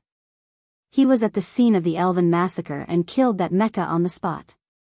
As expected of him. Vicky's eyes sparkled. She glanced at her with a strange gaze. Ahem. I mean, his strength has indeed reached the extraordinary realm. It seems like he didn't go all out on the ice field. No, his strength is increasing. He's still getting stronger. She sighed softly. Moreover, he's only 30 years old. It's a pity that he's already married and has a child. Vicky sighed as well. Take care of yourself. If there's an emergency, contact me at any time, she said and boarded the spaceship to leave. It would be terrible if there was a war. Vicky muttered to herself as she went downstairs. The actors had not woken up yet, but there was a figure moving in the darkness on the stage. A thief? Vicky hid behind a stone pillar and fixed her eyes on the stage. It was not a thief, but a girl. To be precise, it was Angela. Was she practicing on the stage right now? Although she lowered her voice, Vicky could still tell that she was singing the lines of Miss Black Cat and was playing the role of the female lead. I didn't expect her to be so diligent. Vicky was a little surprised, but she still appreciated Angela's efforts. Angela performed the female lead scenes in full and Vicky nodded repeatedly as she watched. Although there were still some problems with her singing, Angela was able to hold up the stage in terms of acting. She was indeed talented. Angela sat by the stage and sighed faintly. Sigh, when can we go back? The food here is terrible. If it wasn't for the leader's good looks, I wouldn't be able to stay here. End of chapter.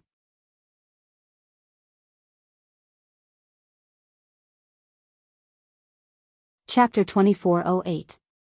Have you learned how to make sour and spicy shredded potatoes?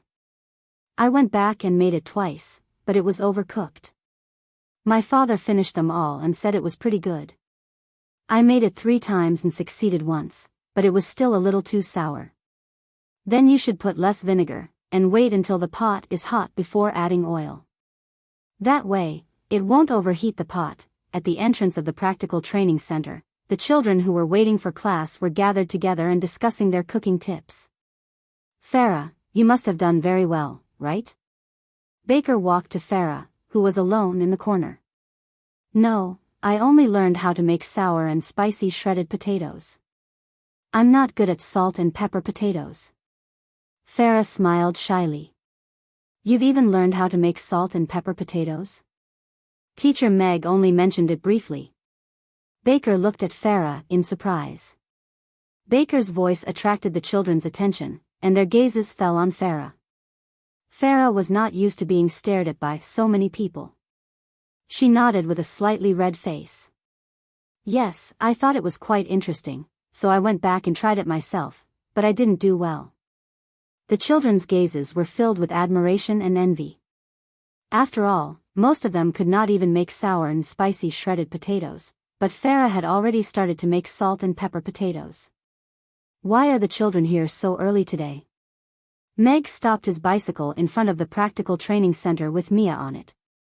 He looked at the children standing at the entrance and said with a smile. Hello, Teacher Meg. Hello, Teacher Mia. The children greeted her enthusiastically, and the love and respect in their expressions were so pure. Perhaps before this, their love for cooking classes mostly came from the delicious food they could taste in class, but after cooking for their families, there were some subtle changes in their mentality. The affirmation and expectations from their families, as well as their own desire to do better, all made them have different thoughts about learning how to cook. Of course, it also made them more aware of the gap between themselves and Teacher Meg. The food that Teacher Meg cooked was so delicious that it made people cry, but the sour and spicy shredded potatoes they made were so sour that they cried. Come in. Meg also felt the subtle changes in the children, and the smile on his face deepened. Everything required a source of motivation. For children of this age, it was not easy to establish a sense of purpose in their work, but it was not so difficult for them to find the meaning of doing it. This was also one of the reasons why he assigned homework. Now, it seemed that the effect of this homework had met the requirements. Soon after, the bell rang. It was time for class. Before class starts today, I want each of you to make a serving of sour and spicy shredded potato. I will observe your cooking process and taste the sour and spicy shredded potato you make, Meg said to the children. When the children heard this, they immediately became nervous. Teacher, is this a test? A child asked. To all of you, this is a test. You can also call it a test. Meg smiled and nodded. I will give you a score based on your performance and rank you. Meg did not agree with the so-called happy education. This kind of thing did not work in the middle class, let alone these children who were struggling to make ends meet. Therefore, he wanted these children to clearly understand their own standards and work hard to climb up the rankings. The cruelty of the school's scores was much gentler than hunger. Hearing Meg's words, the children looked nervous with some expectations. Well, the test time is 15 minutes. The potatoes and seasonings have all been prepared for you. Now, start.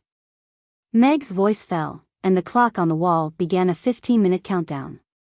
Each child got 4 big potatoes, which meant that they had a chance to start over, but this was based on the premise that they were fast enough. The potatoes were washed, then peeled and shredded. Peeling potatoes was a test of knife skills. The stability of the hand was the key to whether the thin potato skin could be peeled. Meg held a list in his hand and walked around the classroom. His eyes swept over the rows of potatoes in the children's hands. During this period of knife practice, these children had gradually gone from being unable to hold a knife steadily to being proficient. However, they still needed a long period of practice to reach the level of proficiency. For example, the little fat demon named Peter, the potato skin he peeled was no more than 1 centimeter long. Between thin and continuous, he chose thin, but the efficiency was greatly reduced. The student next to him chose continuous, and the thick potato skin he peeled made the potato slimmer. Meg passed by expressionlessly and continued to observe the performance of the other students. When he passed by Beck, Meg paused for a moment.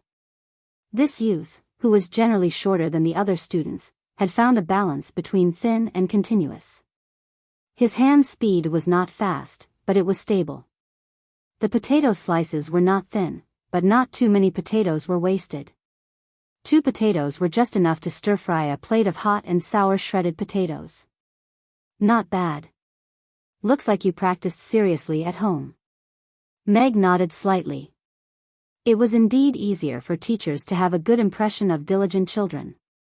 On the other side, Meg stopped in front of Farah's stove. The potato spun lightly in Farah's hand, and a thin, translucent potato skin spiraled down. Yes, a potato skin. The peeled potato was golden, smooth, and delicate. There were no fingerprints at all. At this level, she could totally go to Amy's and work directly. Is this talent? It really makes people envious. Meg sighed in his heart. The peeled potato was placed on the chopping board. Farah took out the Chinese kitchen knife from the knife rack and began to shred it. Tuck, tuck, tuck. A light and rhythmic sound rang out. The 2 potatoes were soon turned into a plate of shredded potatoes, and then soaked in a plate of clear water. Meg continued to pass by. This girl's knife skills were becoming more and more skillful. He had stood her up this weekend because of the elves, so he had wasted a free labor force.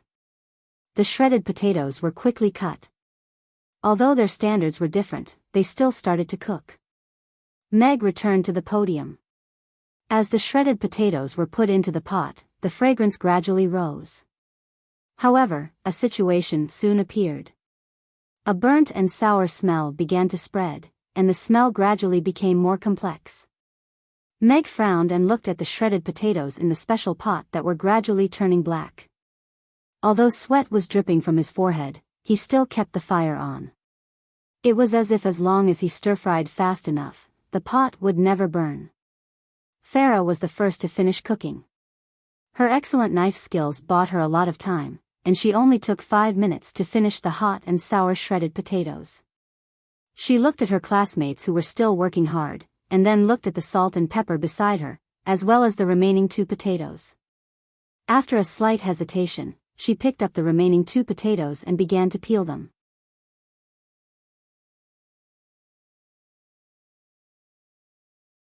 Chapter 2409. Cooking was actually not difficult. What was difficult was mastering cooking and making delicious food. The children finished cooking the hot and sour shredded potatoes one after another. Plates of shredded potatoes of different grades were brought to the podium and arranged according to their student numbers. There was only one portion that was fried until it was black. Meg did not need to look to know that it was from Peter, a lad who refused to reduce the heat even when the ingredients were discolored in the pot. It was very common for the shredded potatoes to stick together and have a slightly burnt smell. This was the result of pursuing speed and not seriously following the steps of removing starch with water. Heat control was also very important. Of course, there were also products that were very well completed and looked very good. For example, Farah's shredded potatoes were golden yellow in thickness and had a slight oily sheen. They were distinct from each other and did not stick together at all. They looked refreshing and bright, and were not inferior to the ones he made himself. Meg took out a bowl of rice from somewhere and began the most intense tasting segment. The children stared at the podium with a sense of nervousness, as if they were waiting for the results to be announced. Meg did not taste the dishes according to their student numbers, but according to the order in which they were cooked. Farah's shredded potatoes were already slightly cold, but the taste did not become too bad because of this. The sour and spicy taste intertwined on the tip of the tongue, stimulating the taste buds. The soft and crispy shredded potatoes were still in their best edible state. A mouthful of shredded potatoes paired with a mouthful of rice tasted wonderful. Farah, 100 points. Meg announced on the spot. Whether it was the knife skills, the cooking process, or the final presentation of the finished product, Farah did it all the best. What was a benchmark? This was a benchmark. Full marks for knife skills, full marks for cooking skills, full marks for the finished product. She was the strongest among the current batch of students. Full marks. Farah is amazing. She was the first to finish, and it looks like she did it really well. The children looked at Farah with envy and admiration. Farah's excellence was obvious to all, and the children also believed in Meg's judgment and grading. Farah's mouth was slightly agape, as if she was also shocked by the score Meg had given her. However, the numerous gazes made her blush slightly. She couldn't help but lower her head, but the corners of her mouth couldn't help but curl up. Ever since she was young, she had heard a lot of insults and mockery, but she had never thought that one day she would receive such praise and affirmation. Moreover, she really liked cooking. It was a wonderful feeling to see ordinary ingredients turn into a delicious dish. It was as if they had been given a new life. Because he liked it, he cherished every opportunity to cook. Bruno, 62 points. Meg then announced the second child's score and gave his own evaluation. Your knife skills still have a lot of room for improvement, but your peeling skills are too rusty, so you have to use 3 potatoes to get 1 serving of shredded potatoes. The cooking process is generally correct, but the control of the fire needs to be strengthened. The sour taste is a little too strong, but it can be further optimized. Blueno nodded humbly. He was not discouraged by Meg's harsh words. Instead, there was a firmer will in his eyes. Meg gave the score an evaluation while tasting. The score was obtained by adding 3 aspects: knife skills, cooking, and finished product. Meg's evaluation was very straightforward. He praised the good parts, pointed out the bad parts, and corrected the things that should be corrected. The strength of the children was better than Meg expected. At least, there was no scene of crying on the spot because of the score and evaluation. Pete, 30 points. Mag looked at the black shredded potatoes, and finally put down his chopsticks. He looked up at the blushing Peter, and said in a meaningful voice, "Peter, cooking is a very flexible thing, and the chef has to constantly adapt to the situation. This stove is able to adjust the fire intensity. When you discover that the fire intensity is too high, simply increasing the speed of stir-frying won't work. You can just adjust the fire intensity slightly, and the problem will be solved." "You can actually adjust the firepower?" Peter looked surprised. That day when the teacher was explaining how to use the stove, you seemed to be taking a nap. The student next to him whispered. "I know I was wrong, teacher."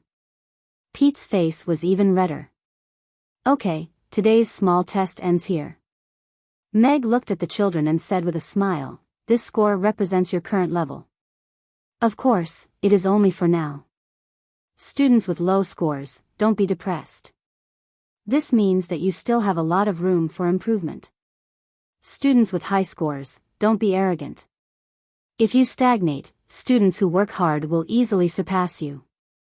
This kind of test will be conducted after every dish that I teach you. Students who fail each time, I will give you a week to continue practicing. I will also agree to take a makeup test after school on Friday next week until you pass. Now, you have 5 minutes to clean up your stoves. We are about to start a new lesson." The results of this test were average. Apart from Farah, there were a few other children who scored more than 80 points. Baker scored 80 points, which was in the upper middle of the class. When the children were cleaning up the stoves, Meg turned to Farah's side and looked at the plate of salt and pepper potatoes beside her hand. He asked with a smile, "Can I try a piece?" Yes, yes. Farah nodded and handed over a pair of chopsticks. She looked a little nervous and expectant. During the test just now, she had finished the hot and sour shredded potatoes and also made a plate of salt and pepper potatoes. Meg picked up a piece of potato with salt and pepper and put it into his mouth. The potato was crispy on the outside and tender on the inside. Paired with the fragrance of salt and pepper, it was a little like eating street food in his previous life. Yes, not bad. Meg put down his chopsticks and looked at Farah with a satisfied gaze. He had only mentioned the method of making the dish in passing in class last week and had not demonstrated it live. He did not expect Farah to try it herself after going back, and she did it quite well. However, Meg's comments stopped there. Excessive praise for excellent students could easily make her lose friends. Thank you.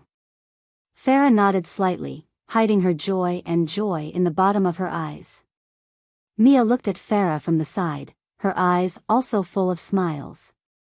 She had not misjudged her. This was a good girl who worked hard to improve herself. The morning class passed quickly in the midst of intense teaching. Meg's teaching pursued practicality, as well as the cultivation of the children's spirit of exploration and experimentation. After learning a few dishes from him, no matter if they opened their own restaurant or became a chef after leaving school, at least they would not go hungry. Of course, his expectations for them were not limited to this. This was the seed he had sown for the Norland continent's culinary world. He did not know how many of them could grow into towering trees in the future. End of chapter.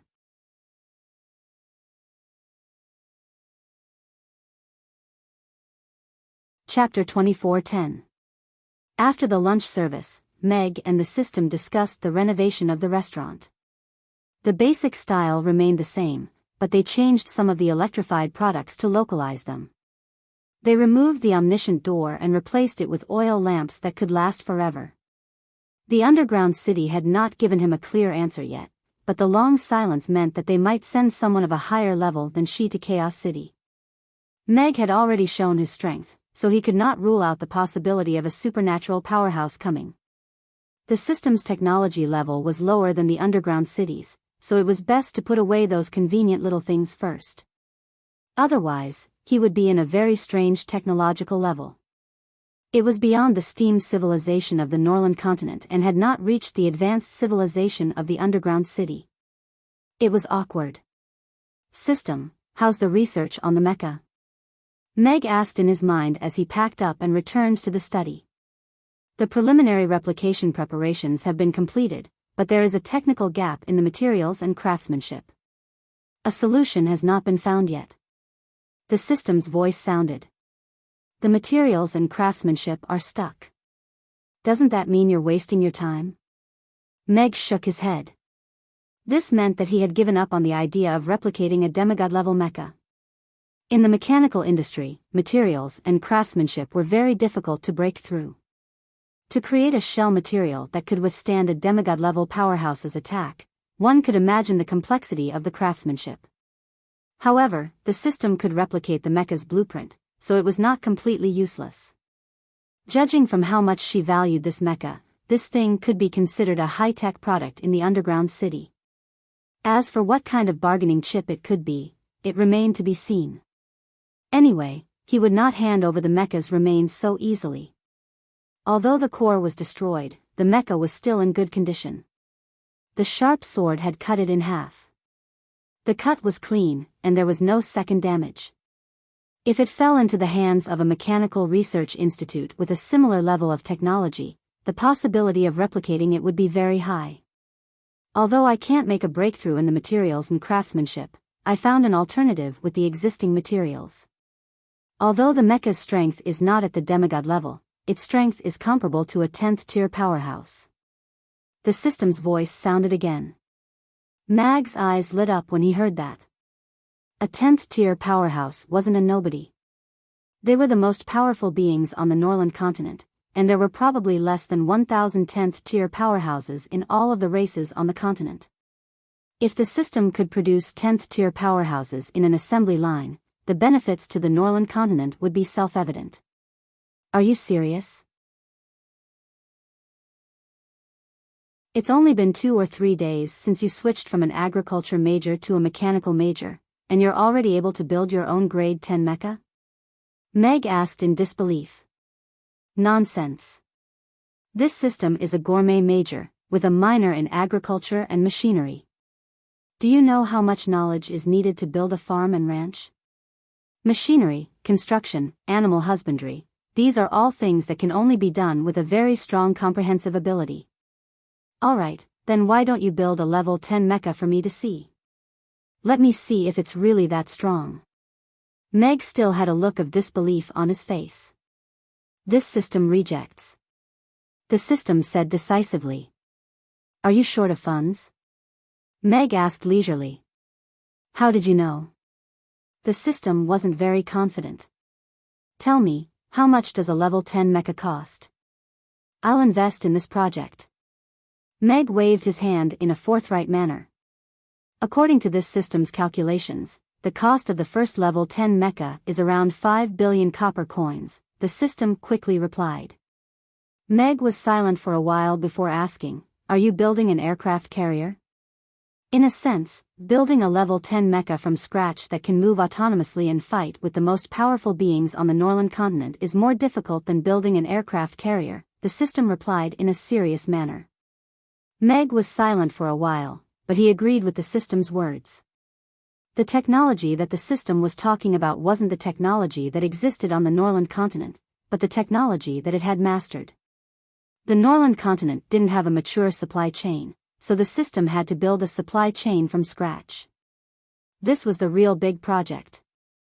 Even so, 5 billion copper coins was still a huge sum for Meg. At this moment, the figure of the hill flashed across Meg's mind. Only a real super-rich woman like her would think that 5 billion was a small sum, right? Lower the budget. 2,500 million, Meg said with a frown. 3 billion, no less, the system said firmly. Meg was silent for a while before saying, what were you planning to do with the 2 billion that was deducted? The system was also silent for a while before replying, wasn't it prepared for you to bargain? Fuck. In the end, Meg and the system reached a deal of 3 billion for the level 10 mecha.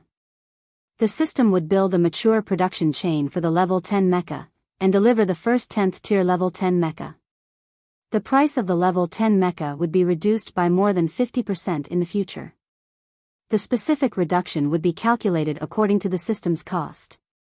1,500 million for a 10th tier powerhouse. If this price was put out, all the races on the Norland continent would fight over it. Those rich people would probably want to have 2 10th tier bodyguards for themselves, and the kind that would never betray them. However, to Meg, this was not as cost-effective as a business deal. These mechas were built for the system to look after its vegetable garden. He had no use for them at the moment.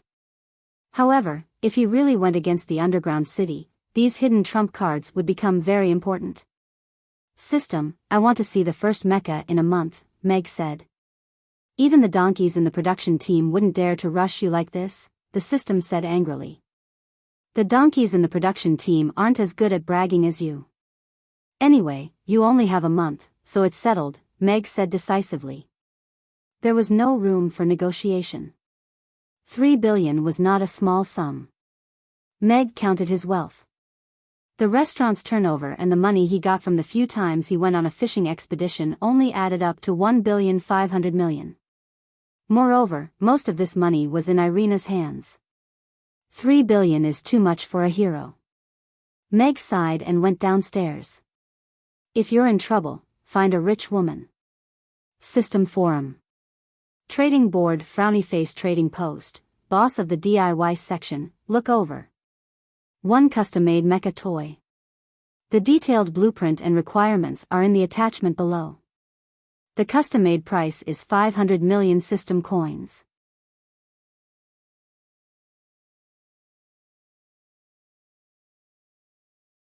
Chapter 24:11.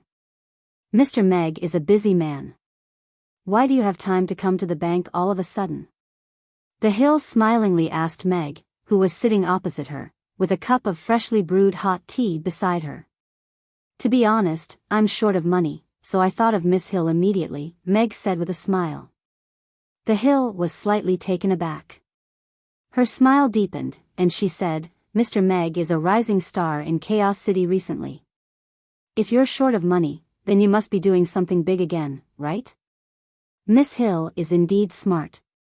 I do have a big project to do recently. Meg nodded honestly. The Hill's eyes glowed, and she revealed an interested expression. May I know what project Mr. Meg is going to do? How much funds do you need? Miss Hill should know about it. It's the project to commercialize the color printing on a large scale.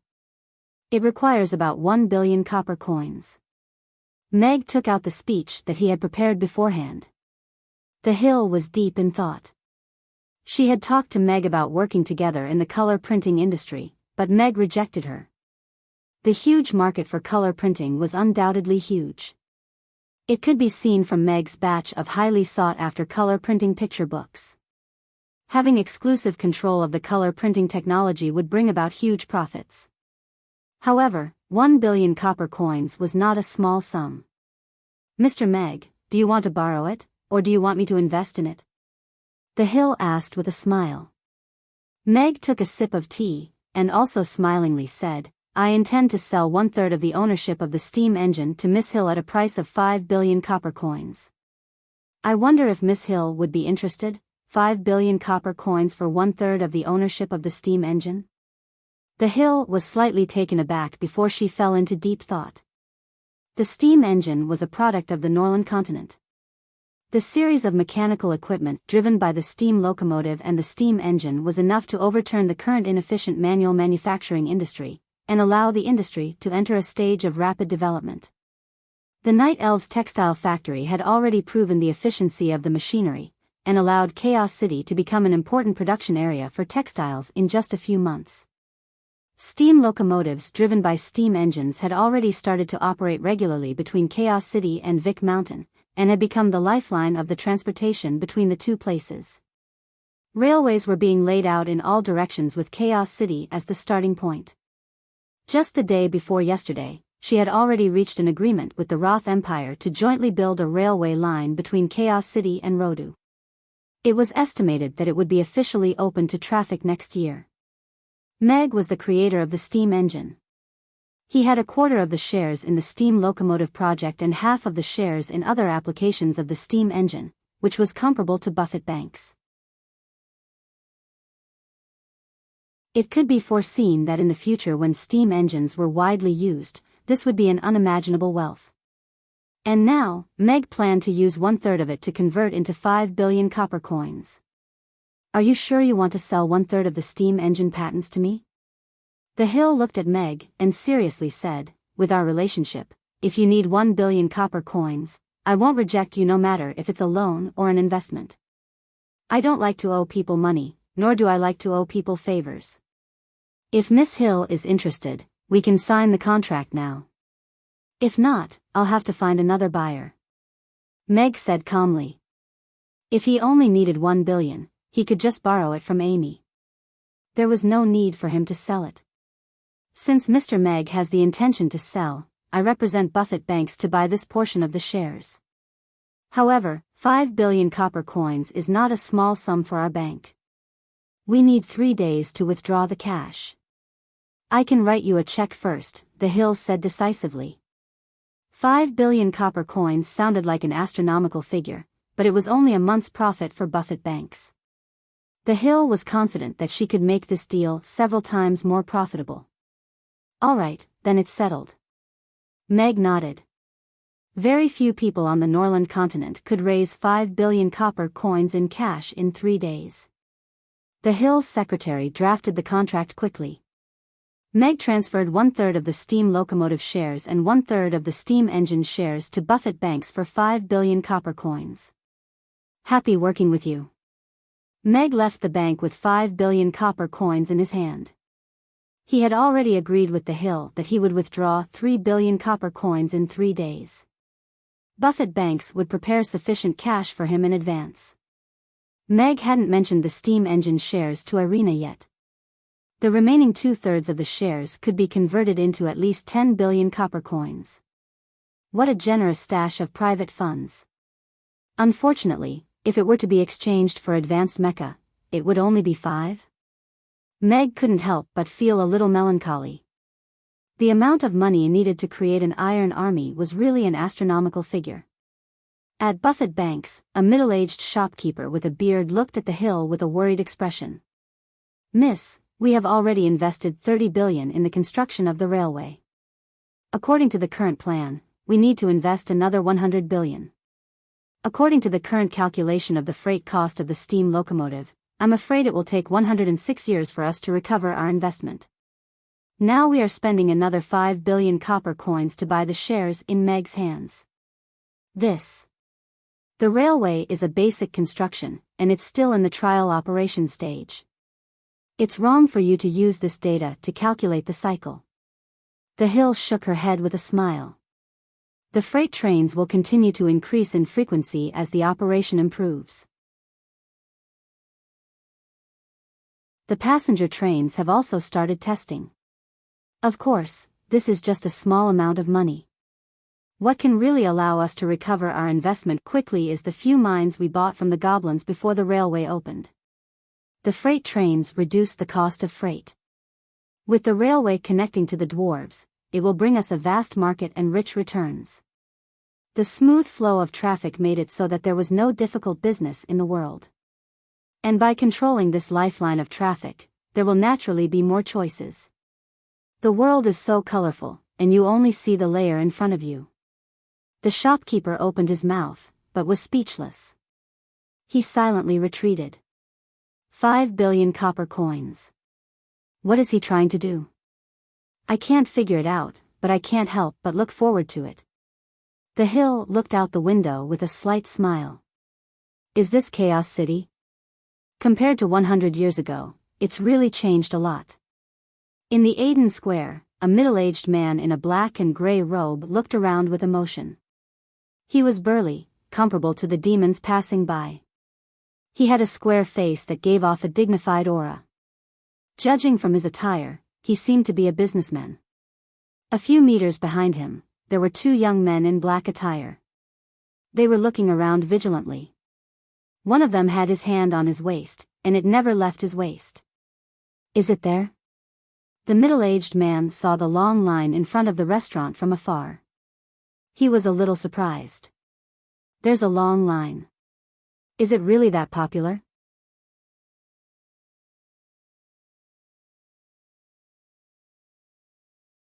Chapter 24:12. Ferdinand walked towards the restaurant in the corner of the square. Mamie's signboard was rather eye-catching, but it didn't seem out of place. Among all the gaudy signboards in the Aiden Square, it stood out a little. The scale of the restaurant wasn't big. It had 4 storefronts, and seemed to be divided into 2 dining themes.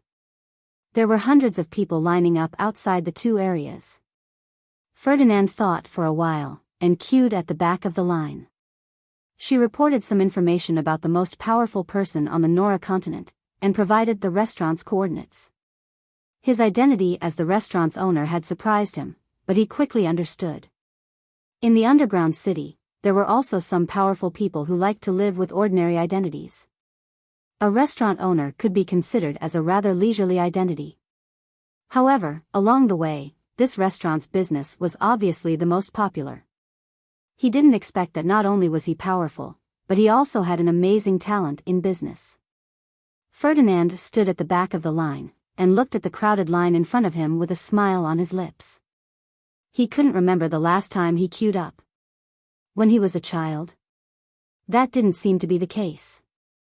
Since he was young, no one dared to queue before him. 800 years ago, he came to the Nora continent for the first time as an observer. At that time, the Nora continent was still in the midst of an intense racial war. Killings were everywhere, and hatred and blood filled the entire continent. After that, he would visit the Nora continent every 100 years, and witness the disappearance of many races in the tragic war. All the major races gradually had a relatively fixed territory. 100 years ago, the 7 major races of the Nora continent reached an armistice agreement and signed a peace treaty to end the racial war that had lasted for thousands of years. In just a short 100 years, the Nora continent had undergone earth-shattering changes. When the battleship was flying at a low speed previously, he saw many cities standing on the vast land. There was no smoke and war, and all the races were living and working in peace. It was a scene of prosperity. What surprised him even more was the appearance of railway tracks on the land. The steam locomotives that appeared in the underground city in ancient times, and they were traveling between the mountains with a full load of iron ore. This meant that they were about to enter a new era. War is indeed poison. It will only destroy all beauty and imagination. Only peace can improve the whole world. Ferdinand looked at the team in front of him, which was a mix of different races, but in an orderly manner. 100 years ago, this would have been unimaginable. The current Chaos City was like a miniature version of an underground city to him. Though there was a huge difference in technological standards, the races coexisted equally and lived orderly lives under the management of rules and regulations. It wasn't much different from the dungeons. Queuing was a very boring thing, but Ferdinand, who rarely experienced queuing, found joy in the conversations of the customers. These guests seemed to have different identities. There were valiant mercenaries, big-bellied merchants, and dignified rich ladies. But what was interesting was that when they were in the same line, they would passionately discuss a certain dish in the restaurant. They would argue with each other until their faces turned red, but they still maintained some restraint and did not use their fists. Is the food in this restaurant really that magical? Why is it so fascinating? Ferdinand thought to himself. It seemed like this Mr. Mag had found himself a rather good chef. Moreover, he also heard a few dishes that were frequently mentioned from the crowd, such as tofu pudding, eggplant with garlic sauce, and red braised pork. Perhaps he could try them later. Not long after, the restaurant's door opened slowly, and a young man walked out with a smile. Welcome to Mamie's. It's him. Ferdinand stared at the young man standing at the entrance of the restaurant. He looked the same as the photo that she sent back. He was younger than Ferdinand had expected, as his bone age was only around 32 years old. His ability was indeed close to the transcendent level, which was the so-called half-transcendent level in the underground city. To have such ability at such a young age, he was miles ahead of the geniuses in the underground city who relied on genetic drugs. He was also much stronger than when he was the same age. This was the abandoned Norland continent. For thousands of years, no one had broken through to the transcendent level. Even those who were half-transcendents could be counted on one hand. This young man in front of him seemed to be a possibility. He already knew about the existence of the underground city, and had started to consciously want to trade with the underground city. He was a very bold and interesting young man. Almost at the same time, Meg's gaze passed through the crowd and landed on Ferdinand. Is this the representative sent by the underground city? Meg raised his eyebrows slightly and became more cautious. He felt pressure from this man. It was a feeling that he only felt when facing Cthulhu. It belonged to another level of power. This is a god? Or an extraordinaire? Meg's heart sank. He did not expect an extraordinaire from the underground city to come and talk to him. Moreover, the power of an extraordinaire had already exceeded his expectations. He originally thought that with his current demigod level, he could sit down and talk to an extraordinaire from the underground city. Now, it seemed that he was still taking things for granted. Even if he used all his trump cards, Meg did not have any chance of winning. Meg's gaze met with Ferdinand's for a short while before they tacitly looked away. Since I can't beat him, I'll conquer his stomach first, Meg thought to himself as he greeted the customers familiarly. Ferdinand followed the group and walked forward at a moderate pace while observing Meg's words and actions. This young man really piqued his interest. The customers called him Mr. Mac familiarly. This name was used frequently in the queue. When it was mentioned, it was often with a hint of resentment mixed with fondness. Therefore, he was the owner of this restaurant, and also the chef of this restaurant. The most powerful person on the Norland continent. Not only did he open a restaurant, but he also cooked for his customers and remembered the names and nicknames of every customer. Interesting. Ferdinand came to Meg, and stood still slightly in front of him. Friend, you look a little unfamiliar. It should be your first time here, Meg said with a smile. Yes, I'm Ferdinand. I'm here because of the reputation. Ferdinand nodded with a smile. Please come in. Meg nodded with a smile. He did not know what this name meant, but he knew that the so-called, because of the reputation, should be different from the other customers. Ferdinand walked into the restaurant, and first glanced at the waitresses on both sides. This 8th-tier Frost Dragon's bloodline is pure. That 8th-tier spatial magic caster over there should have the bloodline of the Moon Nation's royal family. After a casual glance, he felt that there was nothing wrong. Shouldn't a restaurant opened by the most powerful person be like this? End of chapter.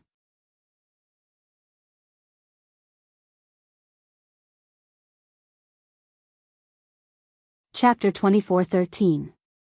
The few young and powerful service staff reduced Ferdinand's suspicions a little. Perhaps this young powerhouse just liked to experience life, but he still maintained the style of life. Ferdinand sat down at a seat near the kitchen where he could see the scene in the kitchen through the window.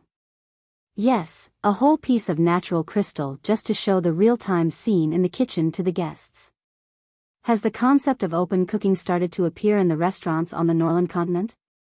Ferdinand touched his chin and looked at the various neatly arranged cutlery in the bright kitchen like a soldier waiting to be inspected by the general. He couldn't help but nod. His gaze swept across the knife rack. There weren't many fancy knives on it, only a wide and thick kitchen knife. However, it was such a rectangular kitchen knife that his gaze couldn't help but linger on. This knife looked ordinary, but it was a real godly weapon. Whether it was the craftsmanship of the blacksmith or the material of the knife itself, they were all extraordinary. From this knife, one could tell who this kitchen belonged to. He even specially forged such a godly weapon just to cook. Ferdinand's smile deepened. Young people nowadays were indeed getting more and more interesting. Meg walked past Ferdinand and sized him up without batting an eyelid. Due to the fact that this fellow was too powerful and had reached the level of a god on the Norland continent, it was hard to judge his age. Judging one's age based on appearance was a ridiculously wrong practice in the alternate world. However, from his upright sitting posture and the murderous aura that was restrained but still intimidating, he should belong to the military. His temperament couldn't lie. Of course, this judgment was based on the fact that she also belonged to the underground city's military. Meg also didn't expect that just by detaining a mecha, the underground city's military boss would come personally. The other party came as a guest and even waited outside for more than half an hour.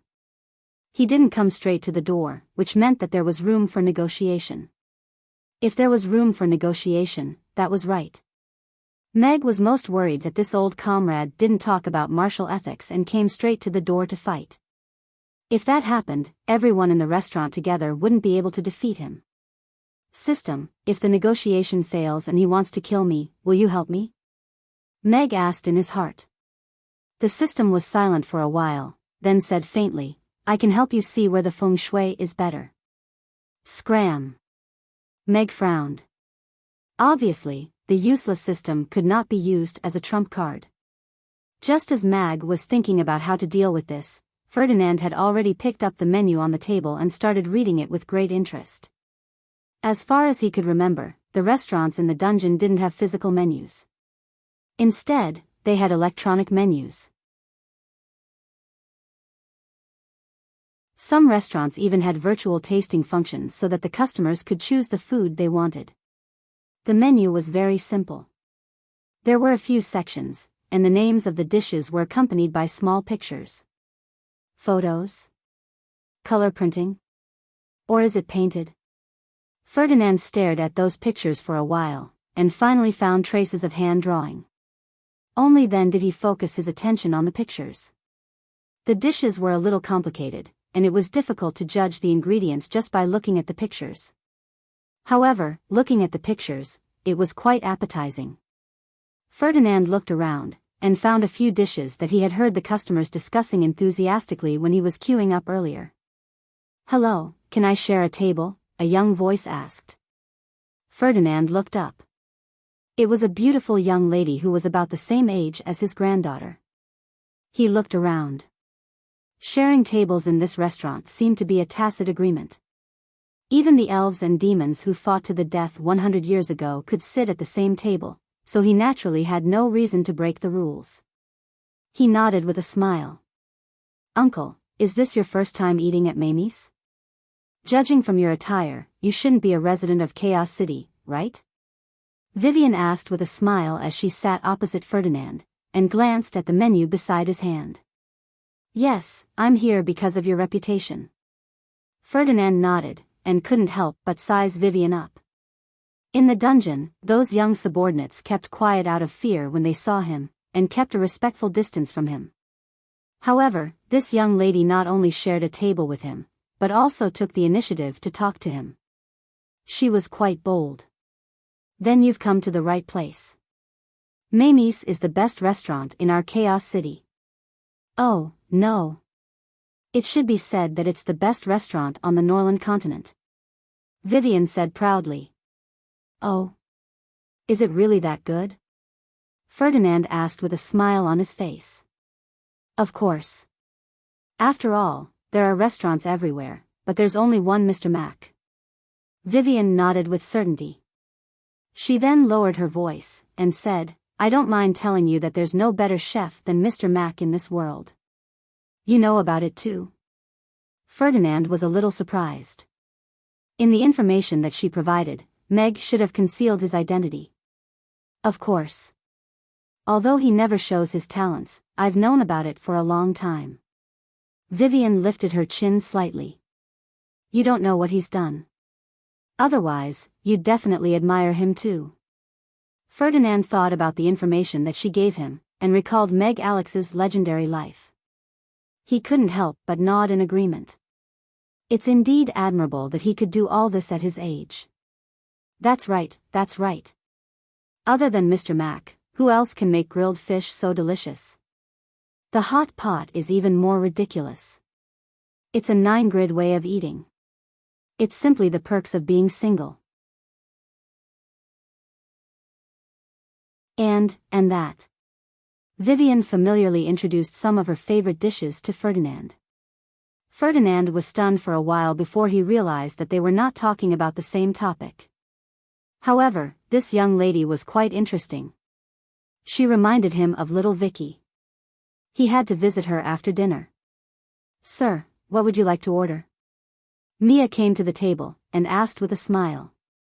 "A set of red braised pork, an insanely spicy grilled fish, a set of eggplant with garlic sauce, and a set of savory tofu pudding," Ferdinand said. The red braised pork was mentioned in She's report. The remark was, "a delicious and unique food." The spicy grilled fish couldn't resist Vivian's enthusiastic recommendation, and the insanely spicy was also recommended by her. She said that all real men had to eat insanely spicy.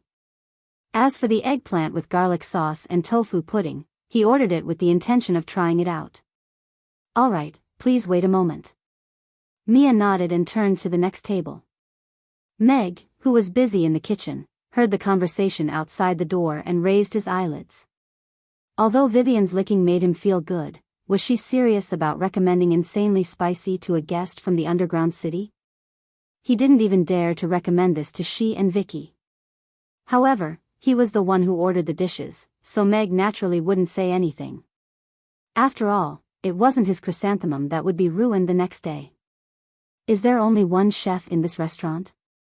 Ferdinand couldn't help but ask curiously as he watched Mag, who was moving between the stoves skillfully and elegantly, after he had placed his order.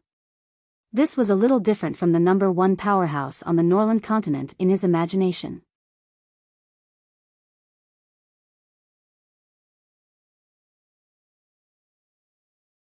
Chapter 24:14.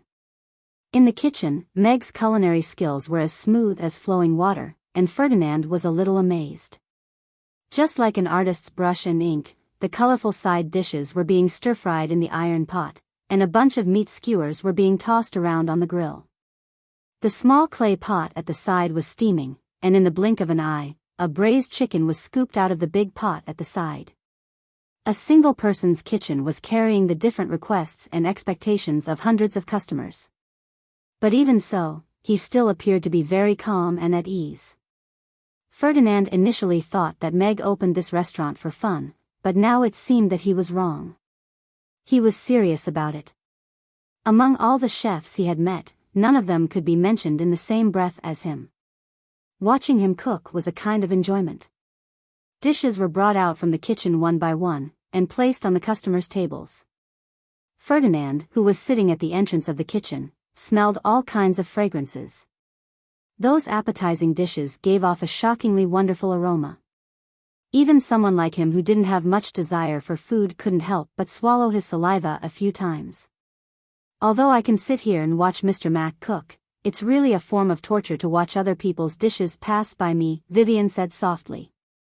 Ferdinand nodded in agreement. He then smiled at Vivian and asked, "Pardon me for asking, but what do you do for a living?" "Me? I'm a teacher at Hope School," Vivian said with a faint smile, but she couldn't hide the pride in it. "Teaching and educating people. Respectable, respectable." Ferdinand was a little surprised, but he liked Vivian even more. If that last Vicky was half as obedient as her, she wouldn't have run away from home and not contacted her family for a year. "Uncle, what do you sell? Are you from Rodu?" Vivian also asked with a curious expression. "Yes, I'm in the ironware business. I'm on my way to the dwarves to get some supplies, and I passed by Chaos City, so I specially came to try this restaurant," Ferdinand said with a nod. Vivian smiled, and said, "I see. I heard that the railway leading to Rodu and the Dwarven territory is already under construction. After the mechas are unblocked, you'll be able to transport your ironware back to Rodu via the railway. That'll be a lot more convenient. I've heard of this railway too. It's said that it's a big iron bull that doesn't need to eat grass. Who invented such a magical thing?" Ferdinand asked curiously. On the way here, Ferdinand had already seen the expanding railway lines on the Norland continent. Whether it was the invention of the steam locomotive or the rapid laying of the railway, they were all carried out in the short span of a year. The technological maturity was astonishing. Ferdinand even suspected that stowaways from the underground city were involved and had given them the technology. "Well, I'm not too sure about that either. I think the person who invented this miraculous thing must be a prodigy like Boss Mag." Vivian looked at Mag in the kitchen with admiration in her eyes. "By the way, Mr. Mac and I are colleagues. He's also a teacher at Hope School. He's in charge of teaching the children how to cook," Vivian added. "He's also a teacher?" Ferdinand was even more shocked. He was the most powerful person on the Norland continent. Not only did he open a restaurant and become the boss and chef, but he was also a teacher. "Yes. Mr. Mac is very popular with the children." Vivian nodded with emotion. "He's just such an outstanding person. It feels like he can do everything well." Just as Ferdinand and Vivian were chatting, their dishes were finally served. "Hello, your spicy grilled fish, red braised pork, eggplant with garlic sauce, and savory tofu pudding are all here." A voice sounded beside his ear. 4 dishes floated out from the kitchen and were placed in front of him one by one. The first thing that hit his nose was the pungent spicy grilled fish. Even someone like Ferdinand, who was used to big occasions, couldn't help but frown when he was hit by the rich spiciness. He preferred light food. He couldn't resist Vivian's strong recommendation earlier, so he ordered a portion. He thought that the little girl's taste wouldn't be too heavy. He didn't expect that he had underestimated the perverted level of the youngsters nowadays. A whole spicy grilled fish was placed on the grill, and there were all kinds of side dishes. There was a layer of bright red chili peppers on the grill. Before he even tasted it, he could already feel the malice in his throat. "Don't worry. The chili peppers are just for show. You will only understand when you really taste it. The so-called perverted is used to describe deliciousness. Vivian looked at the hesitant Ferdinand and encouraged him. Quickly pick up your chopsticks and try it. Ferdinand looked at Vivian. He hesitated for a moment, but still picked up his chopsticks. He was the marshal of the underground city. How could he be frightened by a dish? After the chili peppers were removed, the crispy grilled fish skin was finally revealed. The rainbow-like colors were still faintly visible, especially the fish head and fish tail. They were still beautiful. The dark red sauce was drizzled on the fish, covering the onions and vermicelli underneath. The tender green onions were embellished on the red. Under the heating of the alcohol stove, they were steaming like a beautiful painting. Ferdinand picked up a piece of fish. You have to dip it in the sauce to make it more soulful, Vivian reminded him. Ferdinand followed her advice and dipped the tender white fish meat in the sauce before putting it into his mouth. Spicy. After holding on for 3 seconds, Ferdinand's face finally turned red. The intense spiciness rushed into his mouth. His taste buds went from numbing to piercing pain, and then to numbness.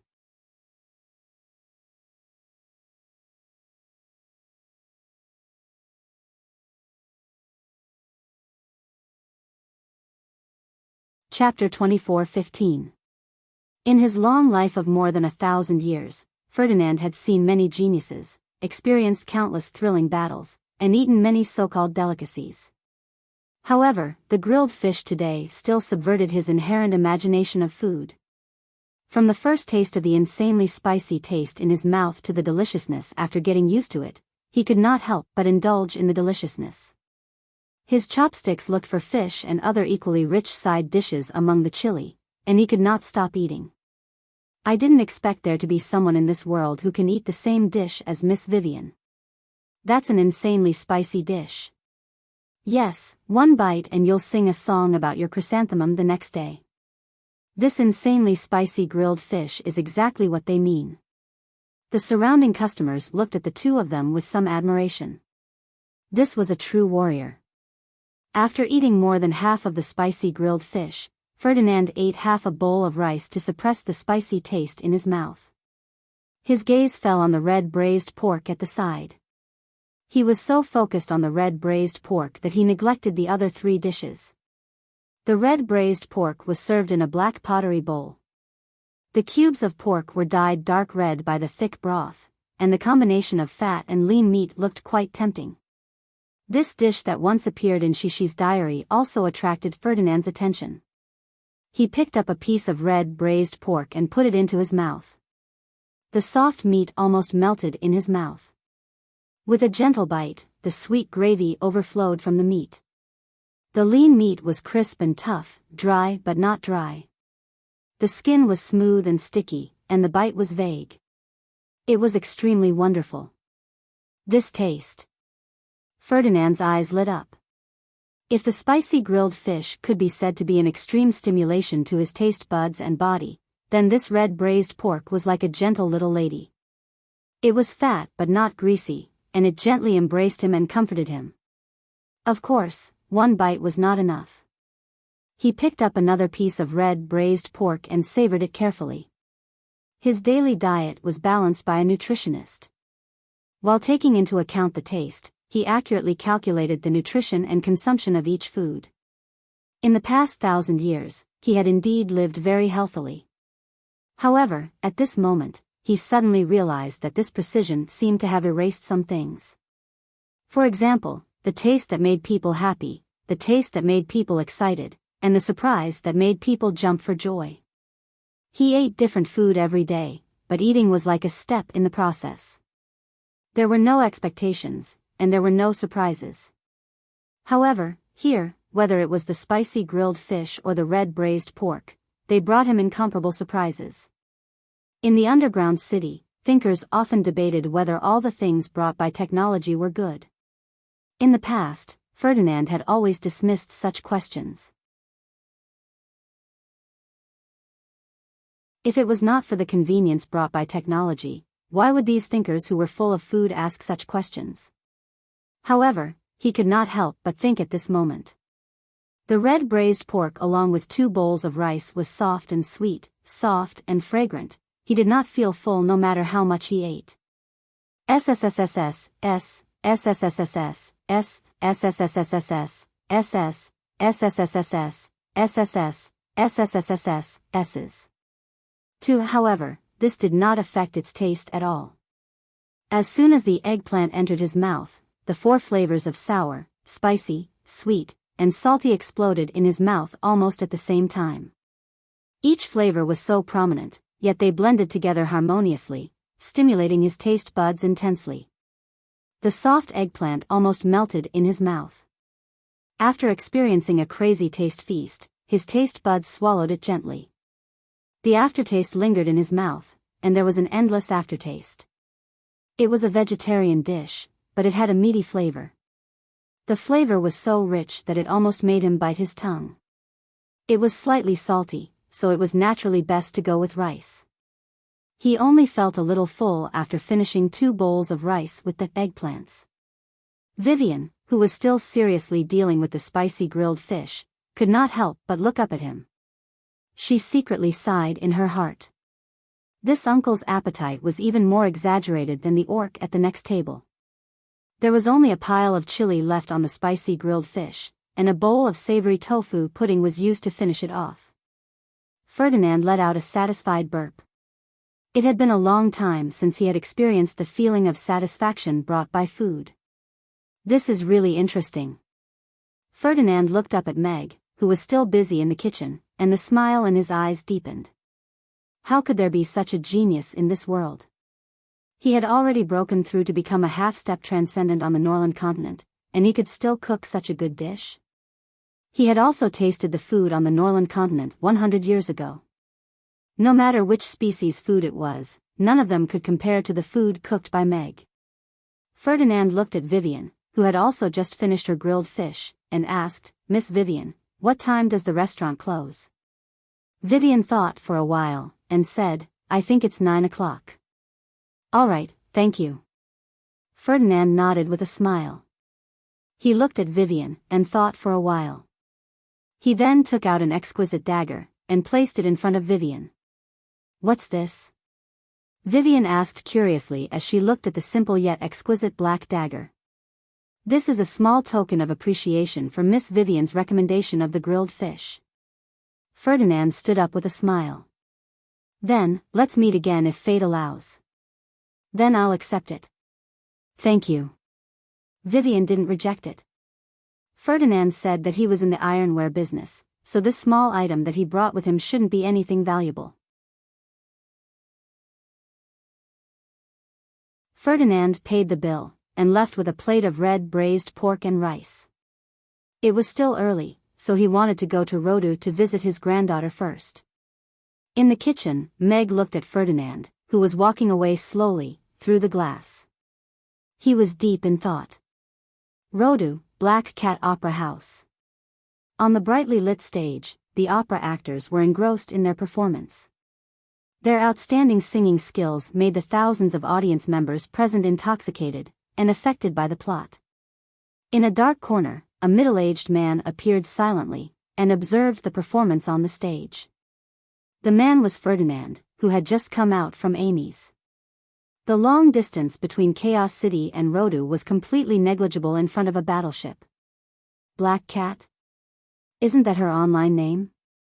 This lass is already lawless enough at home, yet she still wrote such a strange plot. Ferdinand looked at Vicky, who was engrossed in her performance, with a doting smile. Ferdinand watched the opera seriously for a while, and observed the expressions of the audience around him from time to time. He couldn't help but nod. However, in just a short year, her performance has improved a lot, and she has even gained the recognition of so many people. No wonder she doesn't want to go back. The final bell rang, and the lights gradually became brighter. Vicky led all the actors to take their curtain call. The audience stood up and applauded for a long time. Ferdinand also stood up slowly, and clapped his hands. The last time he saw Vicky perform on stage, it seemed to be when she was 10 years old in a group performance at the school. Time flew by, and this lass had already grown so big.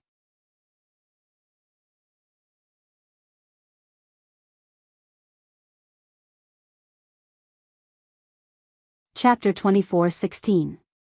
The audience started to leave the venue one after another, but praises were still brought up in conversations from time to time. The novel way of performing opera was gradually becoming popular among the upper echelons of Rodu. The exquisite stage, the interesting story, and the melodious singing all added some color to the nightlife. Now that the venue was over, they could even have some supper and drink on Romo Street. The once desolate Romo Street rose again with the popularity of the two pubs and the Black Cat Opera House. All kinds of restaurants and entertainment businesses entered the street one after another, and it became the new business district of Rodu that was gradually becoming famous. Vicky watched the guests leave with a satisfied smile on her face. She used to be homeless on the streets, but now she finally experienced the feeling of having a full house. It was really not bad. Then, she noticed the figure at the back of the crowd, and her expression changed instantly. She turned around and wanted to run. "I brought you braised pork and rice. Are you sure you don't want to eat?" Ferdinand said with a smile.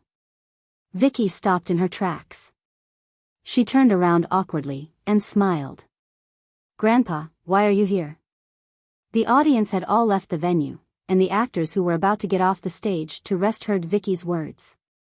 They instantly perked up and looked at the middle-aged man below the stage. Although they were standing below the stage, everyone looked at the man in front of them with a sense of reverence. That was an aura of power without being angry. Everyone had followed Vicky for more than a year, and they rarely heard her talk about herself.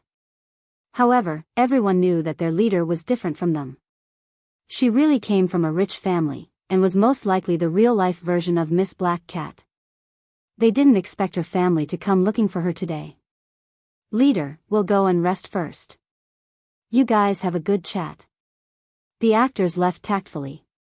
Barbara, who was prepared to stay and watch the show, was also pulled away.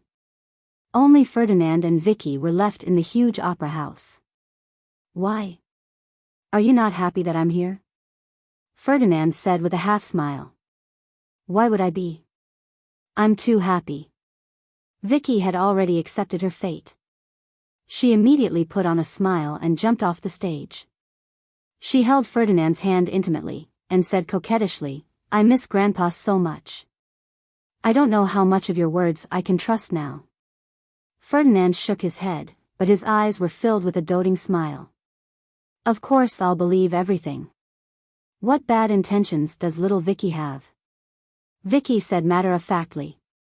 Her gaze fell on the insulated box in his hand, and her eyes lit up. "Did you go to Amy's? I went out for a meal and brought you a portion." Ferdinand handed the insulated box over. "Thank you, Grandpa. You're the best." Vicky took the lunch box. "Please come to my office." Ferdinand followed Vicky through the theater and into Vicky's office. Red braised pork. It's still warm. How fragrant. Vicky opened the insulated box and immediately exclaimed. Then, she lamented, "It's a pity that Sister She isn't here. Her favorite dish is braised pork. Are you and she regulars at Amy's?" Ferdinand sat down opposite Vicky and asked with a smile. Vicky chewed on the braised pork with her cheeks puffed up as she answered, "Not really. I've only been to Amy's twice, but Mr. Mac's culinary skills are really unforgettable. It's indeed an amazing taste." Ferdinand nodded in agreement. "But Grandpa, did something big happen? Why did you come to the Norland continent personally?" Vicky swallowed the meat in her mouth and asked curiously. She did tell her about the semi-transcendental Mecca before, but with her grandfather's status, this kind of thing was not worth a personal visit. "My precious granddaughter ran away from home for more than a year without any news. Now that I've finally found her, she's still unwilling to come home. Do you think I should make a trip here personally?" Ferdinand looked at her and asked seriously. I can't leave." Vicky blushed a little. You saw it today.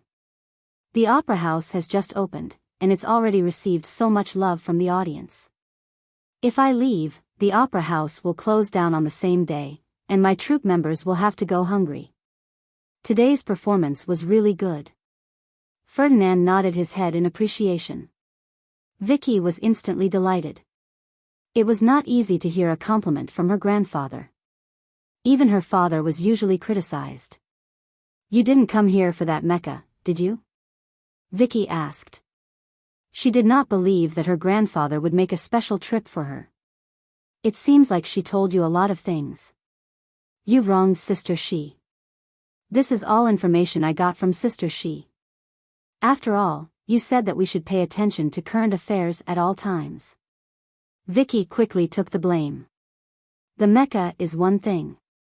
The other thing is that I want to meet this young man, Alex. Ferdinand smiled and did not pursue the matter. Mr. Mack is a good person. Vicky said with some righteous indignation. I think some people in the buried city are too much. They crossed the line and killed people. They don't care about the rules at all. Rules are set by the strong to restrict the weak. There are always some people who think that they're the ones who make the rules and naturally won't follow them. Ferdinand also restrained his smile. Does this matter have anything to do with the military? Vicky peeked at Ferdinand and suddenly felt a little nervous. Mr. Mack chopped up the half-step transcendent mecha and even detained it. This was a clear provocation to the forces behind the mecha. If this matter had something to do with the military, then her grandfather's personal visit this time might not necessarily be for something. We haven't found any evidence of the military's involvement yet. Ferdinand shook his head. Vicky heaved a sigh of relief. At least this meant that this matter was not instigated by her grandfather. However, I did come here this time to bring that mech back. We should be able to find out more about that mysterious organization of the Immortals from the mech. When Ferdinand mentioned the Immortals, he did not hide the disgust in his eyes. The Immortals. Vicky's expression changed. The Immortals were a very mysterious and powerful organization in the buried city. It was said that it was an organization founded by an extraordinary and had very strong power. However, no one knew where exactly they were.